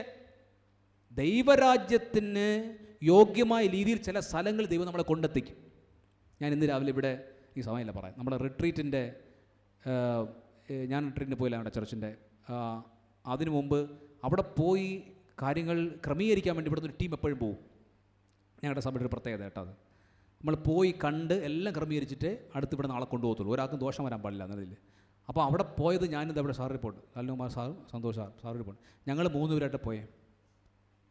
എനിക്ക് പോകുന്നത് ഇഷ്ടമല്ല. ഞാൻ ഇന്ന് രാവിലെ ഇവിടെ പറയായിരുന്നു, എനിക്ക് പോണത് ഇഷ്ടമല്ല. കാരണം എൻ്റെ മൈൻഡ് സെറ്റ് മുഴുവൻ ഞാൻ ഈ ടൈം വേസ്റ്റ്, എന്തായാലും റിട്രീറ്റ് ഞാൻ പോകും. അപ്പോൾ പിന്നെ ഇതും കൂടെ പോയി എൻ്റെ സമയം വെറുതെ പഴാവും. കർത്താവിന് ഇഷ്ടമല്ലെന്ന് എനിക്കറിയാം, ഞാനങ്ങനെ ചിന്തിക്കുകയാണ്, കർത്താവിന് ഇഷ്ടമല്ല, അതുകൊണ്ട് ഞാൻ പോണില്ല എന്ന് ചിന്തിച്ച് എനിക്ക് എങ്ങനെ ഒഴിവാവണം. അപ്പോൾ 2 പേര് ഓപ്ഷൻ കിട്ടി എനിക്ക്. ഇന്ന ആളുണ്ടല്ലോ സാർ, നിങ്ങൾ പോകണം. അപ്പോൾ സാർ ശരി. കുറച്ച് ദിവസം പറയാം അന്ന ആൾ വരുന്നില്ല എന്ന് പറഞ്ഞു. അപ്പോൾ കുറച്ച് ദിവസം ഞാൻ പറഞ്ഞാൽ ഇന്ന ആളോടെ ഉണ്ടല്ലോ, അദ്ദേഹത്തെ കൊണ്ടുപോകും. അപ്പോൾ അദ്ദേഹവും പറഞ്ഞു എനിക്ക് പനിയാണ്, പോകാൻ പറ്റത്തില്ല. എല്ലാം ട്രാപ്പായി. അവസാനം ഞാൻ പോയേ പറ്റും, വേറെ ഒരു നിവൃത്തിയില്ല. അപ്പോൾ ഞാൻ കർത്താവിനോട് പറഞ്ഞു, കർത്താവ് എൻ്റെ ടൈം. ആ രാത്രി, തലേ ദിവസം രാത്രി എനിക്ക് പോയേ പറ്റൂ, വേറെ ഓപ്ഷനില്ല. നമ്മൾ അച്ഛനാണല്ലോ, അവർ പറയുമ്പോൾ കേട്ടേ പറ്റും. അപ്പോൾ തലേ ദിവസം രാത്രി ഞാൻ പ്രാർത്ഥിച്ചുകൊണ്ടിരിക്കുമ്പോൾ കർത്താവ് എനിക്കൊരു ഈ മത്സ്യത്തിൻ്റെ വായ ഇങ്ങനെ കാണിച്ചു, നോഹയുടെ ഉദരം. അപ്പോൾ എനിക്ക് വേറെ ദൂത് ഓട്ടോമാറ്റിക്കലി കിട്ടി, കർത്താവിൻ്റെ ഒരു ദൂത് കിട്ടി. അങ്ങനെ ദൈവസന്നിധി തന്നെ ഇരിക്കാൻ പറഞ്ഞു. ഈ യാത്ര ഒരു കാറിനകത്താണ് യാത്ര, പോയി തിരിച്ചു വരണം. പക്ഷേ 2 ദിവസം ഫുള്ളാണ് കാറിനകത്ത്. കർത്താവിൻ്റെ സന്നിധി ഇരിക്കാനാണ് കർത്താവിനോട് പറയുന്നത്. ഈ യാത്രയിൽ എനിക്ക് പറ്റില്ല, കാരണം ഇവർ 2 പേര് എന്തൊക്കെ പറഞ്ഞാലും തമാശയൊക്കെ പറഞ്ഞുകൊണ്ടിരിക്കത്തുള്ളൂ. ഞാനത് കേട്ടോണ്ടിരിക്കും, ഞാൻ സംസാരിച്ചുകൊണ്ടിരിക്കും. അപ്പോൾ പിന്നെ പോക്കായി. ഈ ദൂത് എനിക്ക് അനുസരിക്കണം കർത്താവ് പറഞ്ഞേ. നിങ്ങൾ മനസ്സിലാക്കണം, ഞാൻ പറഞ്ഞ സീരിയസ് മനസ്സിലായി. അതായത് ചത്തവരെ കുഴിച്ചിട്ടെ നീ പോയി സുവിശേഷം പ്രസംഗിക്കുന്നതാണ്. എൻ്റെ മനസ്സിൽ കിടക്കുന്നത് എന്താണ്? ഇതൊരു ചത്ത പരിപാടിയാണ്, വെറുതെ സമയം കളയാണ് ഞാൻ. ചർച്ച് റിട്രീറ്റ് എന്ന് പറയുമ്പോൾ നമുക്ക് എന്തായാലും അച്ഛന്മാർക്ക് പോയാൽ പറ്റും, അത് കുഴപ്പമില്ല. പക്ഷെ മറ്റത് ചുമ്മാ വെറുതെ പോയി സമയം കളയാണ് ഞാൻ. അവൻ സങ്കടപ്പെട്ട് പറയും, കർത്താവ് ഞാൻ എന്ത് ചെയ്യും? അപ്പോൾ കർത്താവ് പറഞ്ഞു നീ അങ്ങനെ ഇരിക്കണമെന്ന്. അപ്പോൾ ഞാൻ വിചാരിച്ചു ശരി, സ്തോത്രം പറഞ്ഞെങ്കിൽ ഇരിക്കാം. അതുകൊണ്ട് ഞാൻ ഈ ഹെഡ്ഫോൺ ഇതിൻ്റെ കഴുത്തി കൂടി ഇങ്ങനെ ചുറ്റി ഞാൻ രാവിലെ 5 മണിക്ക് സാറിൻ്റെ കാറിൽ കയറി. സാർ കാർ കൊണ്ടിരുന്നു. ഞാൻ സാറിന് സാറേ ഞാൻ ബാക്കിൽ ഇരുന്നോളൂ, നിങ്ങൾ 2 ഫ്രണ്ട് ഇരുന്നോളൂ, ഞാൻ ഇവിടെ കിടന്ന് ഉറങ്ങിക്കോളാം എന്ന് പറയാണ്. ഞാൻ ഇവിടുത്തെ സംഭവം പറയുന്നില്ല. ഹെഡ്ഫോൺ കിടന്നറിയാമോ, ഇവരെപ്പോഴാണോ ലൗകിക കാര്യങ്ങൾ പറയുന്നത് ഉടനെ ഇതെടുത്ത് ചെവി കുത്തുക, പ്രസംഗം കേട്ട് സ്വതന്ത്രം ഇരിക്കുക. അപ്പോൾ പിന്നെ കർത്താവിൻ്റെ തെറ്റിയുണ്ടല്ലോ. ഇതാണ് എൻ്റെ പ്ലാൻ. അപ്പോൾ ഞാൻ കയറി ബാക്കിലിരുന്നു, അല്ലെങ്കിൽ ഉറങ്ങിക്കളയാം എന്ന് വിചാരിച്ചു. യോൻ ഉറങ്ങുമ്പോൾ ഉറങ്ങിക്കളയാമെന്ന് വിചാരിച്ച് അങ്ങനെ ബാക്കിയിരിക്കുകയാണ്. ഏകദേശം പാറശാല എത്തിയ സമയത്ത് അവർ പോണ കാര്യമാണ് പറഞ്ഞുകൊണ്ടിരിക്കുന്നത്. എത്തിയ സമയത്ത് സാറ് ഒരു വിഷനെ പറ്റി പറഞ്ഞു. പെട്ടെന്ന് ഈ പള്ളിക്കകത്ത് ഞാൻ പ്രസംഗിക്കൊണ്ടിരിക്കുന്ന സമയത്ത് ഒരു ചുറ്റും ഒരു വെളിച്ചം കണ്ടു എന്ന് പറഞ്ഞു. ഒരു വെളിച്ചം ഞാൻ കണ്ടു. 1-ാമത്തെ ദിവസം കണ്ടു, 2-ാമത്തെ ഞായറാഴ്ച കണ്ടു, രാവിലത്തെ ആരാധന, 3-ാമത്തെ ഞായറാഴ്ചയും കണ്ടു. സാറിന് എന്നെ ഒരു ഞെട്ടലാണ്, അയ്യത്ത് എന്തോ സാധനം ഈ ഒരു വെളിച്ചം കാണുന്നു. അപ്പോൾ 4-ാമത്തെ ഞായറാഴ്ച കണ്ടപ്പോൾ അത് കൺഫേം ചെയ്തു, ദൈവപ്രകാശമാണെന്ന് മനസ്സിലായി. അദ്ദേഹം നമ്മൾ ഷെയർ ചെയ്തു. അപ്പോൾ അത് പറയാൻ അവിടെ മുതൽ കംപ്ലീറ്റ് വാക്കുകൾ വചനത്തിൽ നിന്നാണ് പോകണം. നമ്മൾ സംസാരം മുഴുവൻ അതാണ്, കംപ്ലീറ്റ് സുവിശേഷം പറഞ്ഞുകൊണ്ടിരിക്കുകയാണ്. പിന്നീട് സാർ എന്നോട് പറഞ്ഞത്, അച്ഛാ ഇത്രയും സുവിശേഷം കേട്ട വേറൊരാളുണ്ടാവത്തില്ല. കാരണം 2 ദിവസം ഫുൾ ഞങ്ങൾ സംസാരിച്ചത് വചനമാണ്, ദർശനങ്ങളാണ്. അവരുടെ ലൈഫിൽ കർത്താവ് പണ്ട് മുതലേ കൊടുത്ത അത്ഭുതങ്ങളും അടയാളങ്ങളും അവർ പറയണം. എന്നോട് പറഞ്ഞ അച്ഛൻ ഉള്ളിൽ നിന്ന് ഇങ്ങനെ വന്നുകൊണ്ടിരിക്കുന്നു എന്നാണ് പറഞ്ഞത്. ഉള്ളിൽ നിന്ന് വചനം ഇങ്ങനെ വന്നുകൊണ്ടേയിരിക്കുന്നു, അനുഭവങ്ങൾ വന്നുകൊണ്ടേയിരിക്കുന്നു. എന്തുകൊണ്ടാണെന്ന് അറിഞ്ഞൂടാ. ഈ സാറാണെങ്കിൽ പിന്നെ ഞങ്ങൾ ഡ്രൈവ് ചെയ്യാനാണ് കൊണ്ടുവന്നത്. സാർ ഡ്രൈവിംഗ് ഞങ്ങൾക്ക് തന്നില്ല. സാറ് പറഞ്ഞു എന്തോ ഒരു പ്രേരണ വരുന്നു വെച്ചാൽ ഞാൻ ഡ്രൈവിംഗ് തരത്തില്ല. അപ്പോൾ അങ്ങോട്ടും ഇങ്ങോട്ട് സാർ ഒറ്റയ്ക്ക് ഓടിക്കുകയാണ് കൊടൈക്കനാൽ. എവിടെയാണ് നീ നിൽക്കണത്? ദൈവരാജ്യത്തിനകത്ത് നിന്നെ നിർത്തും. മനസ്സിലായോ? ചത്തവർക്ക് അത് ചത്ത യാത്ര ആയിരുന്നില്ല, അത് ചോദിച്ചു വേണമെങ്കിൽ അവരുടെ എക്സ്പീരിയൻസ് അവരോട്. എന്നോട് അവർ കണ്ണ് നിറഞ്ഞ് പറഞ്ഞു, ഇന്നു വരെ ഇങ്ങനൊരു എക്സ്പീരിയൻസ് ലൈഫിലുണ്ടായിട്ടില്ല, ഇത്രയും സന്തോഷം. അതാണ് ദൈവരാജ്യത്തിൻ്റെ സ്ഥലം. ദൈവരാജ്യം ഒരു കാറിനകത്ത് വരുത്തും ദൈവം. നീ നിൽക്കുന്ന സ്ഥലം ദൈവരാജ്യമാണ്. ഒരു ടൂർ പോയാൽ അത് ദൈവരാജ്യമാണ്. ഒരു കടപ്പുറത്ത് നീ ഒരു ഉല്ലാസത്തിന് പോയാൽ അവിടെ ദൈവരാജ്യമാക്കണം. ചത്തവനെ കുഴിച്ചിട്ട് നീ ചത്ത സ്ഥലത്തല്ല പോകേണ്ടത്, ദൈവരാജ്യത്തിനകത്ത്. ഒരു സഭ ദൈവരാജ്യമാണ്, ഒരു സഭയുടെ റിട്രീറ്റ് ദൈവരാജ്യമാണ്. റിട്രീറ്റിന് ഞാൻ പോയില്ല, പക്ഷേ എനിക്ക് പനി പിടിച്ചു. പക്ഷെ പോയവരോട് ചോദിച്ചു നോക്കണം, അവരുടെ ഒരു എക്സ്പീരിയൻസ് എന്നോട് പറയും. അവിടെ അനുഭവങ്ങൾ, സന്തോഷം. നമ്മളൊരു സേലം യാത്ര ഇവിടെ നിന്ന് ചെയ്തു, പോയ ഓരോരുത്തരോടും ചോദിച്ചു നോക്കാം. പറയും, എന്തൊരു ആത്മീയ അനുഭവമായിരുന്നു ഞങ്ങൾക്ക്, ചൈതന്യമായിരുന്നു. ഒരു യാത്ര പോലും ദൈവ സാന്നിധ്യമാണ്, ദൈവരാജ്യമാക്കി മാറ്റും ദൈവം അതിനെ. മനസ്സിലായോ? ചത്ത യാത്രയ്ക്കല്ല നിങ്ങൾ പോകേണ്ടത്. നിങ്ങളൊരു സഭയിൽ ചേർന്ന് ദൈവത്തോടൊപ്പം ചേർന്ന് നിൽക്കുന്ന ഒരു ടീമിനകത്ത് നിൽക്കണം. എങ്കിലേ നിൽക്കാൻ പറ്റൂ. നിങ്ങളുടെ ടീം സൂക്ഷിച്ചോ, നിങ്ങളുടെ സുഹൃബന്ധങ്ങളെ സൂക്ഷിച്ചോളൂ. ആത്മനിറവുള്ളവരുമായിട്ട് നിൽക്കൂ, വിശ്വാസമുള്ളവരോട് ചേർന്ന് നിൽക്കൂ, ദൈവരാജ്യത്തിനകത്ത് നിൽക്കൂ. ചത്തവർ കുഴിച്ചിരട്ടെ. നിങ്ങൾ സുവിശേഷം പ്രസംഗിക്കണം, നിങ്ങളുടെ നാവിൽ നിന്ന് അനുഭവങ്ങൾ പറയണം. ഈ 2 സാറന്മാർ ആ യാത്രയ്ക്കകത്ത് എന്നോട് അവിടെ അനുഭവങ്ങൾ പ്രസംഗിക്കുകയാണ്, എന്നോട് പറയുകയാണ്, എന്നെ പ്രസംഗിച്ച് കേൾപ്പിക്കുകയാണ്. ഇങ്ങനെ കണച്ച കാര്യങ്ങൾ ഇവർ പണ്ടത്തെ മറന്നുപോയതെല്ലാം പറയാണ്. കർത്താവ് ചെയ്തു പ്രസംഗിച്ചു. ഇന്നിവിടെ സാക്ഷ്യം പറഞ്ഞു, അനേകർ കേട്ടു, പ്രസംഗിച്ചു. അവർ അനുഭവത്തെ പറഞ്ഞു. അവസരം ദൈവം തരും. നിങ്ങൾ ദൈവരാജ്യത്തിനകത്താണെങ്കിൽ നിങ്ങളെ ദൈവം പറയാൻ നിർത്തും. നിങ്ങൾ പറയുന്നത് പോലെ നിങ്ങളുടെ ജീവിതത്തിൽ സംഭവിക്കും. ഞാൻ ഇവിടുന്ന് പ്രസംഗിക്കുമ്പോൾ സൗഖ്യം വരും എന്ന് പറഞ്ഞാൽ എന്ത് സംഭവിക്കും? അത് വരും. മനസ്സിലായോ? നിങ്ങൾ വീട്ടിനകത്ത് കർത്താവ് തൊടും കർത്താവിൻ്റെ രാജ്യമാണ് പറഞ്ഞുകൊണ്ടിരുന്നാൽ അത് സംഭവിക്കും. ഒന്നും നടക്കില്ല. എന്താണോ നിങ്ങൾ പ്രസംഗിക്കുന്നത്, ദൈവരാജ്യത്തിൻ്റെ പൈതലെ നീ എന്താണോ നാവെടുത്ത് പറയുന്നത്, അത് സ്വർഗം ഏറ്റെടുക്കും. നിങ്ങൾ എന്താണോ നിൻ്റെ അയൽവക്കത്തുകാരനോട് പറയുന്നത്, അത് നിൻ്റെ വീട്ടിൽ സംഭവിക്കും. ഞാനിവിടെ നിന്ന് സൗഖ്യം നടക്കും അത്ഭുതം ചെയ്യുന്നു പറയുമ്പോൾ എൻ്റെ വീട്ടിൽ കിട്ടും. ഇത് മനസ്സിലാന്നോ? എൻ്റെ വീട്ടിൽ കിട്ടും. അത് നീ എന്ത് പ്രസംഗിക്കുന്നോ അത് നിൻ്റെ വീട്ടിൽ വരും. അതിന് എൻ്റെ ലൈഫാണത്. കഴിഞ്ഞ 10 വർഷമായിട്ട് എൻ്റെ മിനിസ്ട്രിയുടെ എക്സ്പീരിയൻസ് ആണ്. കടബാധ്യതയ്ക്കകത്ത് മുങ്ങി നിൽക്കുമ്പോൾ, സാമ്പത്തികം ഞെരുങ്ങി നിൽക്കുമ്പോൾ ഞാൻ പ്രസംഗിച്ചത് അത്ഭുതം ചെയ്യുന്ന ദൈവത്തെ പറ്റിയാണ്, ഫിനാൻഷ്യലി ഉയർത്തുന്ന ദൈവത്തെ പറ്റിയാണ്. ഇത് പറയുമ്പോൾ എൻ്റെ തലയ്ക്കകത്ത് എത്രയോ തവണ 100 വട്ടം പറഞ്ഞു, എടാ നീ പൊട്ടത്തരം വിളിച്ച് വല്ലേ, ഒന്നുമില്ല നിനക്ക്. ഞാൻ പറഞ്ഞു, ബൈബിൾ അങ്ങനെ പറയുന്നു അങ്ങനെയാണ്, ഇങ്ങനെയാണ് പറയുന്നത്. ഒന്നുമില്ല. പക്ഷെ അത് സംഭവിച്ചു. എന്തൊക്കെ പ്രസംഗിച്ചിട്ടുണ്ടോ അതെൻ്റെ വീട്ടിൽ സംഭവിച്ചു. അതെന്നിൽ സംഭവിക്കുന്നു. ഇന്നും എന്നിൽ ഉണ്ടായിട്ടല്ല പ്രസംഗിച്ചത്, ഉണ്ടായിട്ടൊന്നൊന്നുമല്ല. വചനം പറയുന്നു, ദൈവരാജ്യത്തിൻ്റെ പൈതൽ നാക്കെടുത്ത് പറയുന്ന സംഭവിക്കും. നിൻ്റെ അയൽവക്കത്തോട് പറ, കൂട്ടുകാരോട് പറ, ചുമ്മാ പറ, യേശുവിനെ പറ്റി പറ. നിൻ്റെ വീട്ടിൽ വരും, അത് നിങ്ങളുടെ വീട്ടിൽ വരും. ദൈവരാജ്യത്തിൻ്റെ പൈതൽ നാക്കെടുത്ത് സുവിശേഷം പറയുന്ന ഒരാളാണ്. അതിനുള്ള ഉറപ്പ് നിങ്ങൾക്കുണ്ടാവട്ടെ, നല്ല ധൈര്യം ഉണ്ടാവട്ടെ, അത്ഭുതമായി മാറും.